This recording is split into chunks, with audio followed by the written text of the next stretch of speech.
స్వామి నీ అంబుజోదర దివ్య పాదారవింద చింతనామృత పాన విశేష మత్త చిత్త మేరీతి ఇతర విషయంబు చేరనేర్చు వినుత గుణశీల మాటలు వేయునేలా అంటూ ఆయన పాదాలు గట్టిగా పట్టుకుని నమస్కరించి ఆయన కాళ్ళొత్తి స్వామి ఎప్పటి నుంచి ఇలా నిలబడ్డావో మా అందరి కోసం అనుకుని ఆ స్వామి తన చేతులు గల్లుమంటుండగా కంకణాలతో ఒక లడ్డు ఇస్తే అది నోట్లో వేసుకుని వెనక్కి తిరిగి చూస్తూ చూస్తూ నడుస్తూ గోవిందా గోవిందా ఆయన వంక చూస్తూ అడుగులు వెనక్కి వేస్తూ వచ్చి రాజద్వారం దాటితే కుడి పక్కన ఘంటామంటపం పెద్ద పెద్ద గంటలు దాటి ఇటు కుడి పక్కకి తిప్పితే వైకుంఠ ద్వారం ఆ మెట్లెక్కి ఎడం పక్కకెడితే వకుళమాత తల్లి యశోద వకుళమాతగా ఉండి కన్నాల్లోంచి వంటశాల వంక చూస్తుంటే అమ్మవారికి వకుళమాతకి నమస్కరించి అమ్మా ఏం అదృష్టవంతురాలివమ్మా కృష్ణుడిగా లాలించావు ఈనాడు వెంకటేశ్వరుడిగా పోషిస్తున్నావు ఎంత అదృష్టవంతురాలివమ్మా అని ఆ వకుళమాతకి నమస్కరించి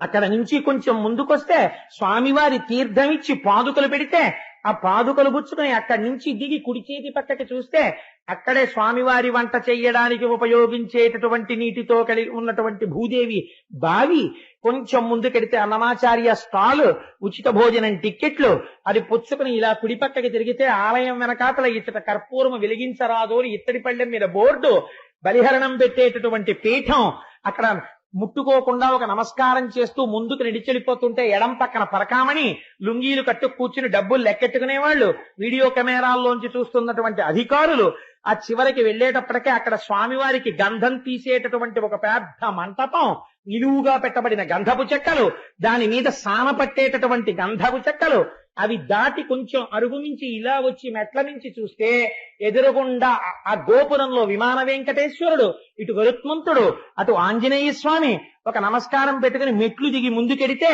ఇటు పక్క అన్నమాచార్యుల వారి భాండాగారం కింద తాళం వేసి ఉంటుంది గొళ్ళానికి అటు వెడితే రామానుజాచార్యుల వారు శ్రీవారి బొక్కసం అంటే స్వామివారి యొక్క ఆభరణాలు ఉండేటటువంటి గది అది దాటిన తర్వాత భగవద్ రామానుజులు ఉండేటటువంటి గది అక్కడికి వెళ్లి రామానుజులకు నమస్కరించి యోగ నరసింహస్వామి ఇలా కూర్చునుంటే ఆ నరసింహస్వామికో నమస్కరించి అక్కడి నుంచి ప్రదక్షిణం చేసి మెట్లు దిగిపోయి రంగనాథుడి దగ్గర సాష్టాంగం చేసి కొద్దిగా ఇటు వస్తే హుండీలో ఓ 1000 రూపాయల కట్టోటి పారేసి మానసికమే కదండి హుండీ చుట్టూ తిరిగి ఆ గోడ దగ్గర ఉండేటటువంటి లక్ష్మీదేవి పాదాలు పొడుగైన వాళ్ళకే అందుతాయి ఇంతంత చేతులెత్తి ఇలా అమ్మవారి పాదాల మీద చేతులు పెట్టి లక్ష్మీదేవికి నమస్కరించి అమ్మా లక్ష్మీదేవికి జై అనుకుని తల్లికి నమస్కారం చెప్పుకుని అక్కడి నుంచి బయటికి వచ్చి మెట్లు దాటి ఎడం పక్కకి తిరిగితే ఫ్రీ లడ్డు డిస్ట్రిబ్యూషన్ లో అక్కడ ఉన్న గంగాలం మన అదృష్టాన్ని బట్టి లడ్డూయో దద్దోజనమో పులిహారో చక్రపొంగలో చిన్న ఆకుడొప్ప తీసుకుని ఇలా నిలబడితే 2 చేతులతో పెట్టేవాళ్ళు ఇలా తోసేసేవాళ్ళు అప్పుడు చక్కగా అందులో చక్రపొంగలో దొరికితే అక్కడ ఉన్నటువంటి నూతి దగ్గర నించుని స్వామివారి శ్రీవారి వంటశాల పక్కన నిలబడి తెల్లవారకట్ట ఆ ప్రసాదం తినేసి ఆ పంపుల దగ్గర చేయగడిగేసుకుని ఆ నీళ్లు తాగేసి అప్పటి వరకు స్వామివారు బయటికి వస్తే వెలిగించి తీసుకొచ్చేటటువంటి పెద్ద పెద్ద కాగడాలు ఆరిపోయినవి చిన్ని చిన్ని మంటలతో అక్కడ ఉంటే జిడ్డు మీద జారిపోకుండా వాటర్ జెట్స్ తో నీళ్లు కొడుతుంటే ఆ తడిసిపోయిన చోట పంచ పైకి పట్టుకుని ఎడం పక్కకొచ్చి స్వామివారి గడ్డానికి తగిలిన గుణపాన్ని పైన గోడకి తగిలించి ఉంటే చూసి మళ్ళీ ఓసారి వెనక్కి తిరిగి గోవిందా గోవిందా పునర్దర్శనమిమ్మని ఆ రాజద్వారం మెట్టు దాటి బయటికి వచ్చి ప్రసాదం తీసుకుని ఆ స్వర్ణ తేరు ఉండేటటువంటి ఆ పెద్ద గది దగ్గర నుంచి శిఖరం వంక చూసి మళ్ళీ ఎప్పుడు లోపలికి వస్తానో వెంకటేశ్వర వచ్చేస్తున్నావో వారం రోజుల్లో అని మనసులో అనుకుని పొంగిపోతే ఇది చాలదా చిత్తంలో తలుచుకున్నది వెంకటాచలం వెళ్ళిన వాడు ఎంత ఫలితాన్ని పొందుతున్నాడో ఇలా దర్శించిన వాడు పొందుతున్నాడు కాదండి మన స్వేచ్ఛగా స్వామివారి పాదాల దగ్గరికి వెళ్ళి తులసితో ముక్కెట్టి వాసన చూసొచ్చాం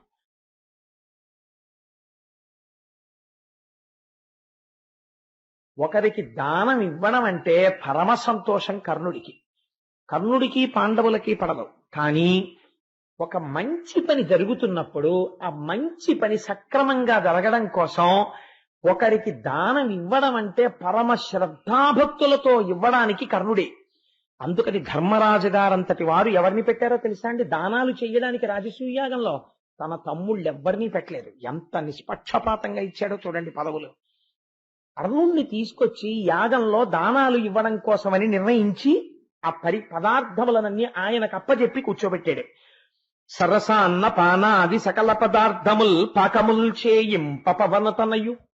రే తమ్ముడు, అందరూ వచ్చిన వాళ్ళందరూ అబ్బా ఏం పదార్థాలు అని చెప్పి పొంగిపోయేటట్టుగా చెయ్యాలంటే నువ్వే తగినవాడివిరా. అందుకని నువ్వెక్కడుంటావో తెలుసా? వంటశాలలో ఉండి పదార్థాలన్నీ తయారు చేయించమని నలభీమ పాకం అని పేరు కదా, భీమసేనుండి వంటశాలలో పెట్టారు. పంకజోదురు వద్ద బాయక పరిచర్య తవిలి కావింప వాసవతనూజు. ఏమి మర్యాదండి! వచ్చిన వాళ్ళలో పరమ పూజనీయులైనటువంటి వాళ్ళు ఉంటారు.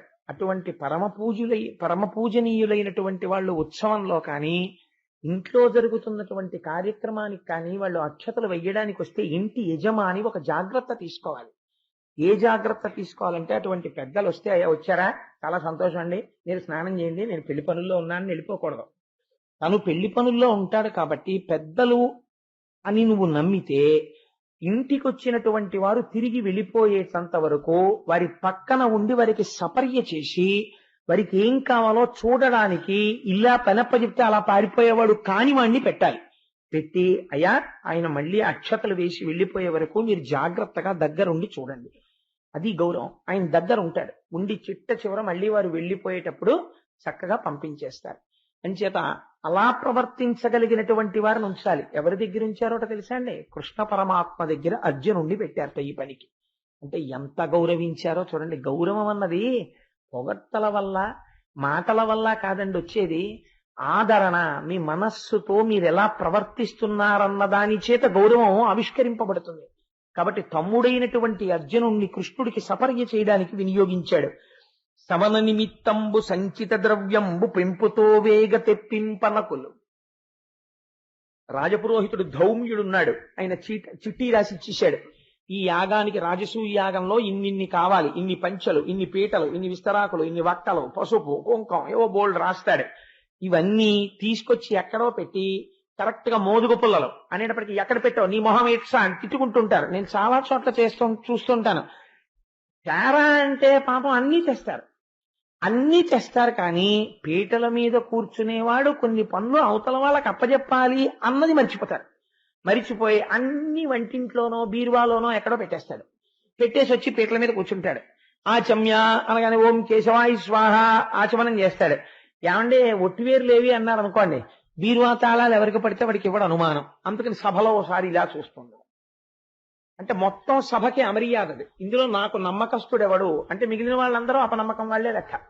ఎవరో వాడిని పిలుస్తాడు, పిలిచి తాళాలు ఇచ్చి వట్టివేర్లు తీసుకుని వెంటనే పట్టుకొచ్చి తాళాలు ఇచ్చే అంటాడు. మళ్ళీ వాడు ఆ వట్టివేర్లు అట్టుకొస్తాడు. ఎందుకంటే ఈ అల్లరి అలా ఉండకూడదు. ఒక కార్యక్రమం చేసినప్పుడు చాలా అందంగా ఉండాలి, దానికి తగిన బాధ్యత ఉన్న వాడిని ఉంచాలి. నకులుణ్ణి తీసుకొచ్చి ఎటువంటి పనికి అప్పజెప్పారో చూడండి. ఆ యాగమునందు వైదికమైనటువంటి క్రతువులో వాడబడేటటువంటి సమస్త పదార్థములను వాళ్ళు ఎక్కడ ఏది అడిగితే అది సిద్ధంగా అందించడానికి, అవన్నీ తీసుకొచ్చి సిద్ధం చేయడానికి నకులుడికి అప్పజెప్పాడు. దేవగురు వృద్ధ ధాత్రీ సురావరులను అరసి పూజింప సహదేవుడు. వచ్చిన వాళ్ళల్లో దేవగురువులు ఉంటారు. ఒక నారద మహర్షి వస్తారు, ఒక అత్రి మహర్షి వస్తారు, ఒక వశిష్ఠుడు వస్తాడు. వాళ్ళు వస్తారని మేము అనుకోలేదండి అనకూడదు. ఒక మహాపురుషుణ్ణి దభాలన అనుకోకుండా రావచ్చు. వచ్చినప్పుడు వారిని పూజించడానికి సిద్ధం చెయ్యాలి. అందుకని సహదేవుణ్ణి ఉంచేట. ఎవరైనా దేవగురువులు వస్తారు, వృద్ధులు వస్తారు, లేకపోతే మనం అనుకోకుండా కొంతమంది రాజులు వస్తారు. ఇట్లాంటి వాళ్ళందరినీ పూజించి గౌరవించాలి. వీళ్ళందరినీ గెలిచిన వాడు ధర్మరాజు. కానీ అతిథిగా ఇంటికి వస్తే చూడండి ఎంత పూజిస్తున్నాడు. వీళ్ళందరినీ పూజించడానికి తన తమ్ముడైనటువంటి సహదేవుణ్ణి వినియోగించాడు. బొలుచు మృష్ణాన్నతతుల తృప్తులను చేయ ద్రౌపదిని నియమించ ధర్మసుతుడు. వచ్చిన వాళ్ళు భోజనం చేస్తుంటారు. భోజనం చేస్తున్నప్పుడు లేదా పలహారం చేస్తున్నప్పుడు వడ్డనలు జరిగిపోతుంటాయి. యజమానురాలు చేయవలసినటువంటి పని ఏమిటో తెలుసా అండి? ఏమంటే బాగున్నాయా, బూర్లు బాగున్నాయా, ఇంకొక 2 వేసుకుంటారా అని నవ్వుతూ పలకరించి పంక్తి యందు కూర్చున్న అందరినీ అడగాలి. అమ్మ బాగున్నాయా, తృప్తిగా ఉందా, మీ ఇంట్లో పెళ్లికి కూడా పెడదామా ఈ వంట వాళ్ళని, అది బాగుందా, కూర బాగుందా, ఏంటి వదిన నీకు ఆవ పెట్టిన అరటికాయ కూర అంటే ఇష్టం, ఇంకొంచెం వేయించుకో అని వాళ్ళని పిలిచి వెయ్యి అనాలి. వచ్చిన వాళ్ళందరూ మీరు పెట్టిన పదార్థానికి తృప్తి పడరండి. వాళ్ళకి లేక వాళ్ళు మీ ఇంటికి భోజనానికి రాలా. వాళ్ళకి భోజనం ఉంది, వాళ్ళు వండుకు తినగలరు. మీ ఇంటికి ఎందుకు వచ్చారు? మీ మీద ప్రేమతో వచ్చారు. మీరు పెట్టే ముద్ద ప్రేమతో కలసినదై ఉండాలి. ఇంటి యజమానురాలు మృష్ణాన్న భోజనం పెట్టాలి. ఆ భోజన పదార్థాలు వస్తుంటే ఘుమఘుమలాడుతూ ఉండాలి. అలా పదార్థాలు చక్కగా తెప్పించి వాళ్ళందరికీ వడ్డన చేయించడానికి ద్రౌపదీదేవిని నియుక్తురాల్ని చేశాట. ఏవి ధర్మరాజు గారి మర్యాద అండి! అలా రాజసూయ యాగం జరుగుతుంటే సహభాష్ ఏమి పాండవులరా అన్నవాడు తప్ప, ఏమిటండి ఇది ఇంకొంచెం ఇంప్రూవ్ చేసుకోవాలి వీళ్ళు అన్నవాడు లేడు. అంత అందంగా రాజసూయాగ క్రతువు జరిగింది. అంతా పూర్తయిపోయింది. పూర్తయిపోయిన తర్వాత అంత గొప్ప యాగం జరిగినప్పుడు ఏం చేస్తారంటే అగ్రపూజ అని చేస్తారు. అగ్రపూజ అంటే వయస్సు చేత పెద్దరికాన్ని నిర్ణయించరు. అక్కడ జ్ఞానము చేత వృద్ధుడైనటువంటి వాడిని చూస్తాడు. పరమజ్ఞాని, లోకమునకు ఉపకారము చేసేటటువంటి వాడు, గురుస్వరూపమును కలిగినటువంటి వాడు. అటువంటి వారికి అగ్రపూజ అని వారిని కూర్చోపెట్టి అగ్రపూజ చేసి వారికి మర్యాద చేసి ఆయన కాళ్ళు కడిగి ఆ జలాలు తల మీద చల్లుకుని బట్టలు పెట్టి హారములు పెట్టి ఆయనకి పూలదండలు వేసి ఆయన్ని గౌరవిస్తారు. అగ్రపూజ సభలో ఇప్పుడు ఎవరికి చెయ్యాలి అని ప్రశ్న వచ్చింది. ఎందుచేత అంటే అక్కడ ఋషులున్నారు, మహర్షులున్నారు, దేవగురువులున్నారు, ఎందరో రాజులున్నారు. ఇంతమంది ఉన్న సభ ఎవరికి చెయ్యాలి అగ్రపూజ అని ధర్మరాజు గారు ఆలోచన చేస్తుంటే పుట్టతుదవాడు, పుట్టుక చేత వయస్సు చేత చిన్నవాడైన బుద్ధిలో బృహస్పతి సహదేవుడు లేచాడు. లేచి ఆయన అన్నాడు, ఏమిటన్నాయా అగ్రపూజ చెయ్యడానికి ఎవరు అని ఆలోచన చేస్తున్నావా? కాలము, దేశమున్, క్రతువు, కర్మము, కర్తయు, భోక్తయున్, జగజ్జాలము, దైవమున్, గురువు, సాంఖ్యము, మంత్రము, అగ్ని, ఆహుతుల్, వేళలు, విప్రులున్, జనన వృద్ధి లయంబుల హేతుభూతముల్, శీలలతానయై తగవెలంగడు నెక్కటి తేజమీషుడు. ఎంత గొప్ప మాట చెప్పాడో చూడండి. శ్రీ మహావిష్ణువు అన్న మాటకి వ్యాఖ్యానం చేశాడు సహదేవుడు. ఎంత కృష్ణుడు అగ్రపూజకర్హుడు అనలేదు. అన్నయ్య ఈయన ఈశ్వరుడు అన్నయ్య అన్నాడు. ఇందుచేత ఈశ్వరుడో తెలుసా? కాలము బయట కదిలిపోతున్న కాలరూపము ఇక్కడ నిలబడిన ఈయనే. దేశమున్ ఒక ప్రదేశంలా కనపడుతూ ఎక్కడికక్కడ కనపడుతున్నటువంటి ఈ సమస్త భూమండలము ఆయనే. క్రతువు ఇప్పుడు నువ్వు చేసిన యాగం ఆయనే. యజ్ఞభృత్యజ్ఞకృత్యజ్ఞీ యజ్ఞభుక్యజ్ఞ సాధన యజ్ఞాంతకృత్యజ్ఞగుహ్యం అన్నమన్న అదయేవచ. ఆ యజ్ఞం ఆయనే. కర్తయు చేసినవాడు ఆయనే. భోక్తయున్ ఆ యజ్ఞ ఫలాన్ని నువ్విచ్చిన హవిస్సులు తిన్నవాడు ఆయనే. జగజ్జాలము వచ్చి వెళ్ళిపోతున్న ఈ జగత్ ఆయనే. దైవమున్ ఇది వెళ్ళిపోవడానికి కారణమైన ఈశ్వరుడు ఆయనే. గురువు లోకమునకు ఈ మర్యాద నేర్పినవాడు ఆయనే. సాంఖ్యము తత్వములుగా భాషిల్లుతున్నవాడు ఆయనే. మంత్రము మననము చేత రక్షించేటటువంటి మంత్రస్వరూపం ఆయనే. అగ్ని వెలుగుతున్న అగ్ని ఆయనే. ఆహుతుల్ స్వాహ అని వేస్తున్నటువంటి ఆ పదార్థం, ఆ వేయబడుతున్న పదార్థం ఆయనే. వేళలు ఉదయం, మధ్యాహ్నం, సాయంకాలం, సంధ్యా సమయాలు అని పిలువబడేటటువంటి వేళల రూపం ఆయనే. విప్రులు బ్రాహ్మణులుగా కనపడి ఈ వేదమునంతటినీ కూడా ప్రచారము చేసేటటువంటి రూపము ఆయనే. జనన వృద్ధి లయంబులు ఒక పదార్థం పుట్టింది ఎక్కడో, పుట్టడానికి కారణమెవరో వాడు ఈయనే. వృద్ధి ఉన్న పదార్థాలు పెరుగుతున్నాయి, ఈయనే కారణం. లయంబు ఎన్నో పదార్థాలు కాలగర్భంలో కలిసిపోతున్నాయి, కారణం ఎవరు? ఈయనే. హేతుభూతముల్ వీటన్నిటికీ కారణమైన వాడెవడో ఆయనే. లీలలతానయై ఇక్కడ ఇలా కనపడుతూ అక్కడ అన్ని చక్కబెట్టగలిగిన వాడెవడో వాడు.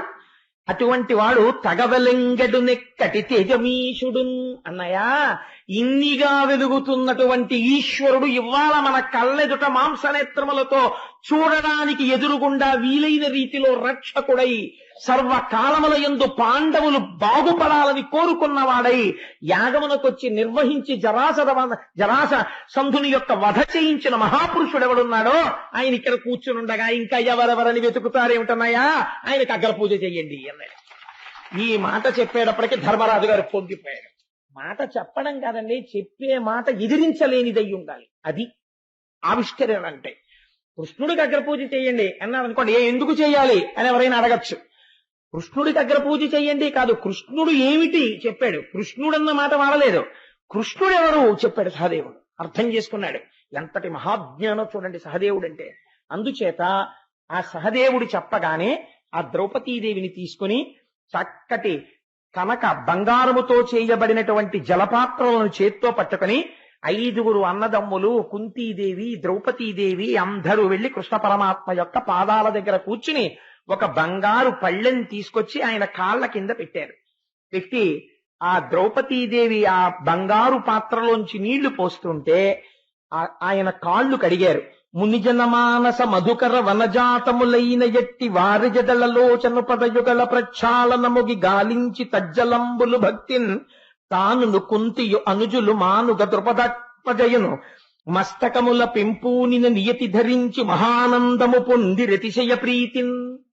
ధర్మరాజు గారు కాళ్లు కడుగుతుంటే 4 అన్నదమ్ములు పుష్పాలు వేస్తూ నమస్కరిస్తూ కూర్చుంటే ద్రౌపదీదేవి నీళ్లు పోస్తే ఆ కృష్ణ పరమాత్మ కాళ్లు కడిగి పళ్ళెంలోకి వచ్చినటువంటి ఆ పాద ప్రక్షాళన జలాన్ని తీసుకుని ధర్మరాజు గారు తన శిరస్సు మీద చల్లుకుని కుంతీదేవి శిరస్సు మీద, ద్రౌపదీదేవి శిరస్సు మీద, తమ్ముళ్ల శిరస్సుల మీద నీళ్లు చల్లాడు. చల్లి చెంచత్కాంచిన రుచిరోదంచిత వస్త్రముల నూతనార్క ప్రభల్మించిన రత్నంబుల పూజించన్ ధర్మజుండు కృష్ణు జిష్ణు సహిష్ణు.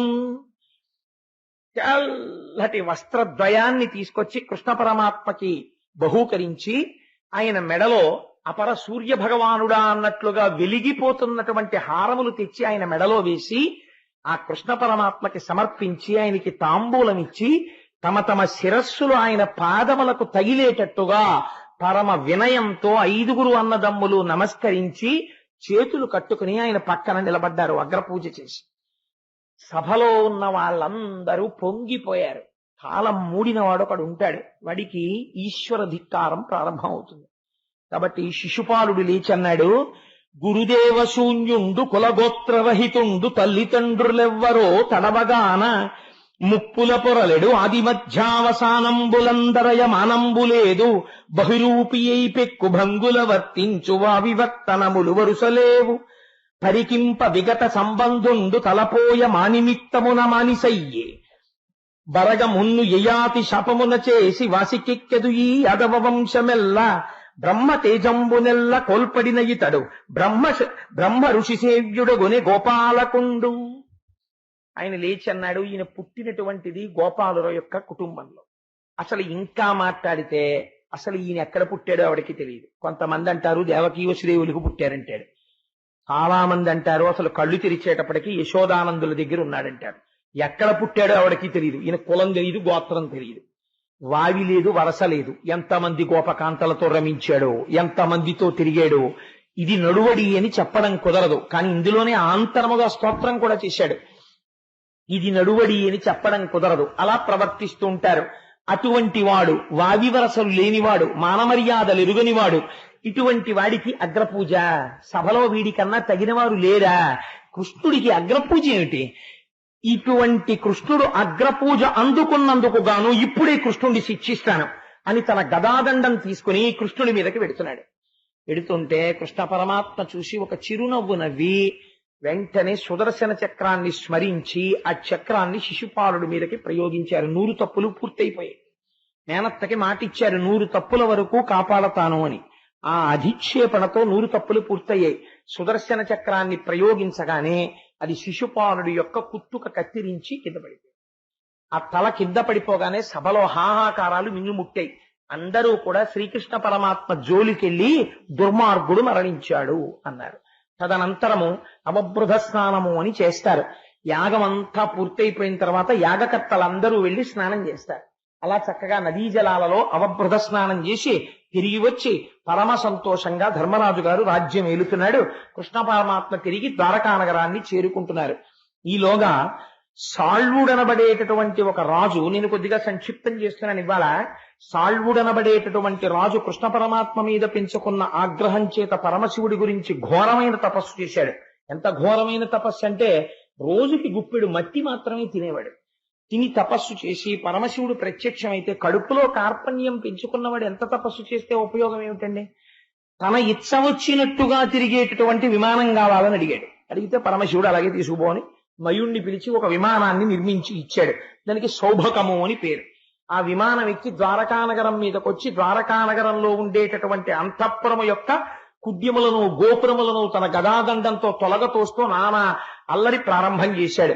వెంటనే అక్కడ ఉండేటటువంటి ప్రద్యుమ్నుడు సాంబుడు మొదలైనటువంటి వారు యుద్ధాన్ని ప్రారంభం చేశారు. గొప్ప యుద్ధం జరుగుతోంది. ఈలోగా కృష్ణ పరమాత్మ చేరుకున్నారు. దుర్నిమిత్తములు కనబడ్డాయి. రావణాసురుడు మాయాసీతని సృష్టించినట్టు ఈ సాళ్వుడు కూడా మాయావసుదేవుణ్ణి సృష్టించి కృష్ణ పరమాత్మ యొక్క కళ్ళ ఎదుటే ఆ వసుదేవుణ్ణి సంహరించాడు. ఆయన మాయావసుదేవుడు తన మాయతో సృష్టించాడు. కృష్ణ పరమాత్మ అంతటి వారు తండ్రి మరణిస్తే ఎలా ఖిన్నుడవుతారో అలాగే ఖిన్నుడయ్యారు. మిగిలిన వాళ్ళు చెప్పారు ఇది జరిగేది కాదు, వసుదేవుడు లోపలే ఉన్నాడని. అప్పుడు ఆయన సుదర్శన చక్రాన్ని ప్రయోగిస్తే ఆ సాళ్వుడు కూడా మరణించాడు. ఆ విమానము తుత్తునీయలైపోయింది. తదనంతరము దంతవక్తుడు వచ్చాడు. ఆ దంతవక్తుడిని కూడా సంహరించారు. శిశుపాల దంతవక్తులు ఇద్దరూ మరణించిన తరువాత వారిలో ఉన్న తేజస్సు పైకి లేచి కృష్ణ పరమాత్మలో కలిసిపోయింది. ఎక్కడ విన్నారు మీరు ఇది? తృతీయ చతుర్థ స్కంధములలో ఆ మహానుభావుడైనటువంటి ఆ శ్రీ మహావిష్ణువు యొక్క ద్వారపాలకులైన జయ విజయులకి ఇయ్యబడినటువంటి శాపవశం చేత వాళ్ళు 3 జన్మలలో రాక్షసులుగా జన్మించాలి. కాబట్టి ఈ జన్మలో శిశుపాల దంతవక్తులుగా జన్మించి వారిరువుడు కూడా శ్రీకృష్ణ పరమాత్మలో లీనమైపోయారు. అయిపోయిన తరువాత మనకి పరమోత్కృష్టమైనటువంటి ఆఖ్యానము, ఎందుకంటే నేను భాగవతాన్ని పూర్ణము అయిపోయిందన్న మాట వాడకూడదు కాబట్టి భాగవతము పూర్ణమైనది అని ఒక మాట చెప్పి ఇవాళతో ప్రవచనం పూర్తయిపోయింది స్వస్తి అని నేను అనవలసిన రోజు దగ్గరికి వచ్చేస్తోంది 2-3 రోజుల్లో. అందుకని నేను తొందరగా కొంత పూర్తి చేయవలసిన అవసరం ఉంది. కాబట్టి ఇవాళ సర్వోత్కృష్టమైనటువంటి కుచేలోపాఖ్యానాన్ని ఆవిష్కరించే ప్రయత్నం చేస్తాను. పరమాత్మ శ్రీకృష్ణుడు ఒకనాడు రుక్మిణీదేవి యొక్క మందిరంలో కూర్చున్నాడు. ఎంతో సంతోషంగా రోజులు గడిచిపోతున్నాయి. 16,000 మంది భార్యలు, అష్టమహిషులు, అందరితో ఏకకాలమునందు ఇన్ని రూపములతో అందరినీ సంతోషపెడుతూ కాలం గడుస్తోంది. కానీ కృష్ణ భగవానుడితో కలిసి చదువుకున్నటువంటి ఒక వ్యక్తి ఉన్నాడు. ఆయన పేరు కుచేలుడు. కానీ మనకి సంప్రదాయంలో ఒక తప్పు కథ ప్రచారంలో ఉంది కుచేలుడు గురించి. అది ఎలా వచ్చిందో నాకు తెలియదు. కృష్ణుడికి తెలియకుండా కుచేలుడేదో అటుకులు తినేశాడు ఒకరోజు అరణ్యంలో, అందుకే అంత దరిద్రం అనుభవించాడు. ఆ తర్వాత ఏదో కృష్ణ పరమాత్మ ఆయనకి ఐశ్వర్యం ఇచ్చారు అని అంటారు. కానీ భాగవతంలో కుచేలుడు గురించి అలా చెప్పలేదు. కుచేలుడు గురించి ఎంత గొప్పగా మాట్లాడారంటే వ్యాసుల వారు, ఎంత గొప్పగా మాట్లాడారో పోతన గారు మీరు అవతరించండి.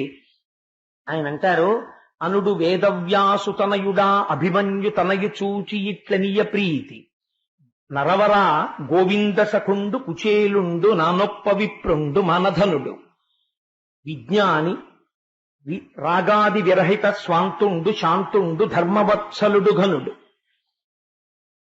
బ్రహ్మవేత్త దారిద్ర్యంబు బాధింప ఒరుల కార్పణ్య బుద్ధి నడుగబోవక తనకు తానబ్బినట్టి కాసు 10,000 నిష్కముల్ కాతలంచి ఆత్మ మోదించి పుత్ర దారాభిరక్ష ఒక విధంబుగ చేయుచునుండునంత.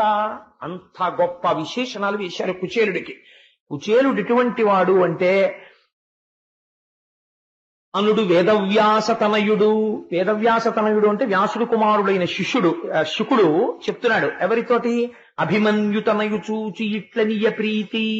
అభిమన్యుడి యొక్క కుమారుడైన పరీక్షిత్తుని చూసి చెప్తున్నాడు. ఏమని? నరవరా, ఓ రాజా నీకు చెప్తాను విను. ఆ కుచేలుడు ఎటువంటి వాడో నీకు తెలుసా? గోవింద సఖుండు కుచేలుండు నానొప్ప విప్రుండు మానధనుడు. అపారమైనటువంటి మానాభిమానములు కలిగినటువంటి వాడు. యాచన చెయ్యడానికి సిగ్గు విడిచిపెట్టాలి. సిగ్గు విడిచిపెట్టిన వాడు కాడు, మానాభిమానములున్నవాడు. నానొప్ప విప్రుండు, గొప్ప బ్రాహ్మణ తేజస్సున్నవాడు. నానొప్ప విప్రుండు మానధనుడు విజ్ఞాని నీరాగ విరహిత స్వాంతుండు శాంతుండు ధర్మవత్సలుడు ఘనుడు. ఆయన అభిమానము, రాగములు, నా కొడుకు, నా కూతురు, నా భార్య, ఇలాంటి అనుబంధాలకి అతీతంగా నిరంతరము బ్రహ్మమునందు రమించేటటువంటి మనస్సున్నవాడు, ఈశ్వరుణ్ణి లోకమునందు దర్శనము చేయగలిగినటువంటి సమర్థుడు. అందుచేత విజ్ఞాని, రాగాది విరహత స్వాంతుండు, శాంతుండు, ధర్మవత్సలుడు గనుడు. ధర్మం అంటే మహా ఇష్టం మహానుభావుడికి. ధర్మవత్సలుడు ఘనుడు. విశేషించి ఆయన బ్రహ్మవేత్త, విజితేంద్రియుండు, ఇంద్రియములను గెలిచినవాడు. ఇంద్రియములను గెలవడం అంటే మాటలు కాదండి. వ్యాసుల వారు కితాబులు ఇచ్చారు కుచేలుడికి. ఇంద్రియాల్ని గెలిచాడయా కుచేలుడు అని. విజితేంద్రియుండు, బ్రహ్మవేత్త, గొప్ప బ్రహ్మజ్ఞాని కుచేలుడు. బ్రహ్మవేత్త, దారిద్ర్యంబు బాధింప, కార్పణ్య బుద్ధి ఒరులత నడుగపోవక తనకు తానబ్బినట్టి కాసు 10,000 నిష్కముల్గా తలంచి, ఆత్మ మోదించి పుత్ర ధరాభిరక్ష ఒక విధంబుగ చేయుచునుడునంతా. తనకి లేదు అని ఉన్నవాడెవరైనా కనపడి తనకి నమస్కరిస్తే చెయ్యి చాపి ఇలా అడగడం తెలియనివాడు. తనకి ఏమీ లేకపోయినా ఆ దరిద్రంతో తృప్తిలో ఉన్నవాడు. చాలు నాకు ఈశ్వరుడి పాటిచ్చాడంటాడు. ఏమి ఇచ్చాడు? ఏమీ లేదు. ఏమీ లేకపోయినా నాకు అన్నీ ఉన్నాయని తృప్తి పడిపోతాడు. నాకు ఈశ్వరుడు ఇది ఇవ్వలేదు అని అనడము తెలియనివాడు. అంతటి మహాభక్తుడు. కాబట్టి ఆత్మ మోదించి పుత్ర ధరాభిరక్ష ఒక విధంబుగ చేయుచునుండునంతా, కాసు 10,000 నిష్కముల్గా తలంచి, తనంత తాను ఒక కాసు దొరికిందనుకోండి, 10,000 రూపాయలు ఈశ్వరుడిచ్చినట్టుగా తృప్తి పడిపోయి దానితోనే ఉన్న దానితో భార్యా బిడ్డల్ని పోషించుకుంటూ పరమ తృప్తితో జీవితాన్ని గడుపుకున్నటువంటి బ్రహ్మజ్ఞాని, మహాభక్తుడు, గోవింద సఖుడు, మహానుభావుడు కుచేలుడు. అటువంటి కుచేలుడు ఒకానొక నాడు ఇంత దరిద్రం అనుభవిస్తున్నా ఎన్నడూ కృష్ణ భగవానుడి దగ్గరికి కూడా వెళ్ళి చెయ్యి చాపి కృష్ణ నాకు సహాయం చేస్తావా అని అడగడము తెలియనటువంటి వాడైన. అటువంటి వాణ్ణి ఒక రోజున భార్య పిలిచి అంది. ఆవిడ అనురక్త. ఎలా కుచేలుడు ప్రవర్తిస్తాడో అలా ప్రవర్తించగలిగినటువంటి సహధర్మచారిణి, గొప్ప భాగవత ధర్మం తెలుసున్నటువంటి తల్లి. ఆవిడంది, మహానుభావ చూశారా, ఆకలి వేస్తే మీరు ఓర్చుకుంటారు, నేను ఓర్చుకుంటాను. పిల్లలు ఆకులతో చేసిన దొప్పలు చేత పట్టుకొని, అంటే తినడానికి కంచాలు లేవు వాళ్ళకి, వాళ్ళు మహాభక్తులు ఈశ్వరుడికి.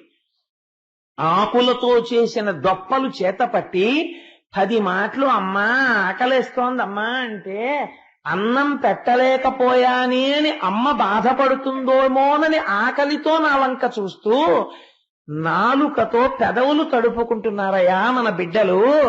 ఇలాంటి కుటుంబం అండి కుచేలుడి కుటుంబం అంటే. అటువంటి కుచేలుడి మీద నిందలు వెయ్యకూడదు, అదొక గొప్ప అపరాధం అవుతుంది కూడా. అందుకని పెదవులు తడుపుకుంటున్న పిల్లలు, నీకు ఐశ్వర్యం మీద భ్రాంతి లేదు, కానీ బిడ్డల్ని పోషించాలి కదా. అందుకని ఏమండి నేను ఒక్క సలహా పాటిస్తాను చెప్తారా? మీ సఖుడు మీతో కలిసి చదువుకున్నవాడు ఉన్నాడు కదా, ఒక మహానుభావుడు, ఆయన పేరు శ్రీకృష్ణుడు కదా. ఏం ఆశ్చర్యమో, ఖచ్చితంగా నేను కుచేలోపాఖ్యానం చెప్దామనుకున్న నాడే కుచేలుడు లాంటి నాకు శ్రీకృష్ణ పరమాత్మ లాంటి సఖుడైన మా రాఘవరావు గారు సభలో ఉన్నారు ఇవాళ. అందుచేత ఆయన విశాఖపట్నం నుంచి వచ్చారు నన్ను అనుగ్రహించడానికి కృష్ణ స్వరూపంతో.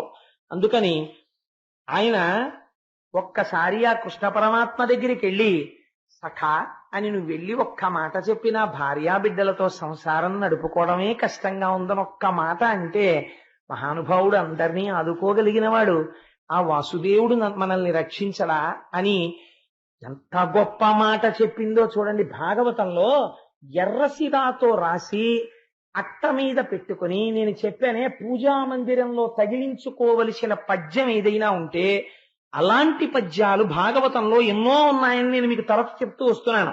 వాటిలో ఇదొకటి. ఆవిడ ఏం చెప్పిందో చూడండి.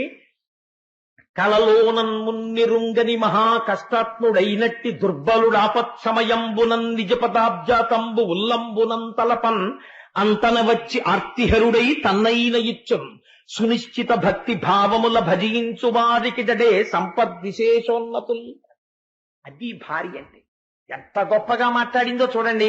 కలలోనంతన్మున్నిరుంగని మహా కష్టాత్ముడైనట్టి దుర్బలుడు, వాడు ఎన్నడూ జీవితంలో భగవంతుడికి నమస్కారం చెయ్యడం అంటే ఏమిటో తెలియదు. భగవంతుడి నామం చెప్పి ఎరగడు. అసలు ఈశ్వరుడి యొక్క ఆస్తిక్యాన్ని అంగీకరించిన వాడు కాడు. నా అంతటి వాణ్ణి నేను అని తినడము తిరగడము తప్ప వేరొక మర్యాద తెలియని వాడు. అటువంటి వాడికి ఆపదొచ్చింది జీవితంలో. ఆపదొస్తే వాడు కలలో కూడా ఎప్పుడు ఈశ్వర అన్న మాట ఎరగని వాడు. ఆ ఆపద వస్తే అప్పుడు గుర్తొచ్చాడు వాడికి భగవంతుడు. గుర్తొచ్చి ఆర్తితో ఈశ్వర అన్నాడు. ఈశ్వర అంటేట కృతజ్ఞుడా, ఇన్నాళ్ళు నేను నీకు జ్ఞాపకం రాలేదా, కష్టం వస్తే నేను గుర్తొచ్చానా అని అడగడట. అయ్యో ఇంత కష్టంలో నా నామని చెప్పారా అని ఆర్తితో పిలిచిన వాడి కోసమని పరిగెత్తుకొచ్చి వాడికి వచ్చినటువంటి కష్టాన్ని తీర్చడం కాదు, తన్నైన ఇచ్చున్ తనని తాను ఇచ్చేసుకుంటాట కృష్ణుడు. అదయ్యా కృష్ణుడంటే. అటువంటి మహాత్ముడైన కలలోనంతం ఉన్నెరుంగని మహాకష్టత్ముడైనట్టి దుర్బలుడాపత్సమయంబునన్ నిజ పదాబ్జాతంబు ఉల్లంబునంతలపన్ అంతని వచ్చి ఆర్తిహరుడై తన్నైన ఇచ్చున్ సునిశ్చిత భక్తి భావముల భజించు వారికిడడే సంపద్విశేషోన్నతుల్. అలాంటి వాళ్ళకే ఎప్పుడో ఒక్కసారి ఈశ్వరాన్ని నమ్మి పిలిచినంత మాత్రం చేత ఆర్తి తీర్చి తనని తాను ఇచ్చేసుకుంటున్నాడే. ఇవ్వలేదండి. ఇచ్చిన సంఘటనలు మీకు చూపిస్తాను. ఏమి తెలుసని వెళ్ళాడు. కాంచీపురం పక్కన ఉన్నటువంటి ఒక కుగ్రామంలో తోళ్లు కోసి చెప్పులు కుట్టుకునేటటువంటి ఆయన ఉన్నాడు. ఈ మధ్యనే వెంకటాచలంలో జరిగిన ఒక యథార్థాన్ని మీకు విజ్ఞాపన చేస్తున్నాను. ఆయన కొత్త చెప్పులు కుట్టి, ఆయనకేం వచ్చు, చెప్పులు కుట్టడం వచ్చంతే. ఆయన చెప్పులు కుట్టి, అది కూడా చిత్రం ఏమిటో తెలుసా అండి, పట్టుకెళ్ళి వెంకటాచల క్షేత్రంలో సమర్పించి పొంగిపోయి, మనం అనుకుంటాం కాటేజీలు తీసుకుని కాటేజీల్లో పడుకుని ఆర్జిత సేవ టిక్కెట్లు పుచ్చుకొని వెంకటాచలం వెళ్లి తలనీలా ఇవ్వడానికి మొహమాట పడిపోయేటటువంటి చదువుకున్న ప్రబుద్ధులున్న ఈ రోజుల్లో వెంకటాచలం వెడితే ట్రంక్ పెట్టి నెత్తి మీద పెట్టుకుని పిల్లలతో రోడ్ల మీద పడుకుని తలనీలాలు ఇచ్చి ప్రసాదం తెచ్చి పూజ చేసి పంచుకుంటారు వాళ్ళు భక్తులంటే. అటువంటి చెప్పులు కుట్టేటటువంటి వాడు వెంకటాచల క్షేత్రంలో స్వామికి చెప్పులు ఇచ్చి కొండ నడిచెక్కి స్వామికి నమస్కారం చేసుకుని పొంగిపోయిన హృదయంతో ఇంటికొచ్చాడు. ఇంటికొచ్చి ఇంట్లో కూర్చుంటే తన ఇంటి మేడ మీద ప్రతిరోజు అన్నం వండుకోవడానికి తినడానికి కావలసినంత డబ్బు లేక భార్య దొరికిన కాశీని బియ్యం నీళ్లలో తడిపి ఎండబెట్టి పిండి చేస్తుంది. ఆ పిండి ముద్దలన్నా చేసుకుంటారు, సంకట అంటారు, సంకటన్నా చేసుకుంటారు, అట్టుముక్కలు పోసుకు తింటారు వాళ్ళు. దానికోసం పిండి ఆరబోసింది. భార్య పిండి తీద్దామని మేడెక్కింది. ఆ పైకెక్కి చూసింది. మేడంటే వాళ్ళకి మేడ ఉంటుందా, ఆ ఉన్నటువంటి పాక మీద బట్ట లాంటిది వేసి చిన్న మంచం మీద ఆ పిండి పోసింది, కుక్కలు అవి వచ్చి తినేయకుండా. ఆవిడ మళ్ళీ వెళ్ళి ఆ పిండి తీద్దాం అనుకుంది. ఆ పిండి మీద ఒక పాదం కనపడింది ఆవిడికి. రేఖా మజధ్వజ సుధాక లసాత పత్ర వజ్రాంకుశాంబురు హకల్పక శంఖచక్రై భవ్యైరలంకృత తలౌ పరతత్వ చిహ్నై శ్రీ వెంకటేశ చరణౌ శరణం ప్రపద్యే. పద్మరేఖ, శంఖరేఖ, చక్రరేఖ, అంకుశము, అమృతపాత్ర వీటన్నింటితో కలిసి వెలిగిపోతున్న పాదముద్ర ఒకటే ఆ పిండి మీద కనపడింది. ఆవిడ చూసి ఆ పాదముద్ర చూసి పొంగిపోయి ఏమిటి పాదముద్ర అని భర్తకి చెప్పింది. ఆయన వచ్చి చూసి ఈ ముద్ర చూస్తుంటేనే అవ్యాజమైన ఆనందం వస్తోంది. పెద్దలు పంతులు గారిని ఎవరినన్నా తీసుకొస్తానని తీసుకొచ్చి చూపించాడు. తీసుకొస్తే ఆయన చూసి అయ్య బాబోయ్ ఇది వెంకటేశ్వరుడి పాదం రా అన్నాడు. వెంకటేశ్వరుడి పాదం పిండి మీద పెడితే ఆయన ఏం చేశాడో తెలుసా అండి, నాకేమొచ్చు, నా స్వామికి వచ్చి చెప్పిస్తాను.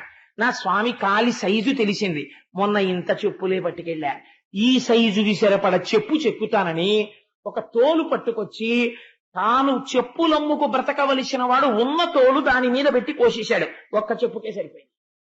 ఒక్క చెప్పు అందంగా కుట్టి తల మీద పెట్టుకుని నడుస్తూ వెంకటాచలం వెళ్లి కొండెక్కే మార్గంలో ఇచ్చేస్తానన్నాడు. అదే సమయంలో శ్రీకాళహస్తి దగ్గర వేరొక చెప్పులు కుట్టేవారింట్లో కూడా ఇదే పాదం పడింది. అక్కడ ఎడం పాదం పడింది, ఇక్కడ కుడి పాదం పడింది. ఆయన చెప్పు కుట్టి తల మీద పెట్టుకుని ఇద్దరు ఒక్కొక్క చెప్పే పెట్టుకుని కటిక దరిద్రులు, చెప్పులు కుట్టమ్మేవాళ్ళు, ఒక చెప్పు కన్నా తోలు లేని వాళ్ళు, చెప్పు పట్టుకుని ఇద్దరు చెప్పులు పట్టుకుని ఏకకాలమునందు కొండెక్కే మార్గం దగ్గర గుడికొచ్చారు. ఇద్దరు చెప్పులు తీసుకొచ్చి అక్కడ పెట్టారు. ఖచ్చితంగా సరిపోయే కుడి పాదానికి ఎడం పాదానికి. ఈశ్వరుడు ఇద్దరి చెప్పులు రాత్రి వేసుకుని మా అమ్మ అలమేలు మంగమ్మ దగ్గరికి వెళ్ళుండరు.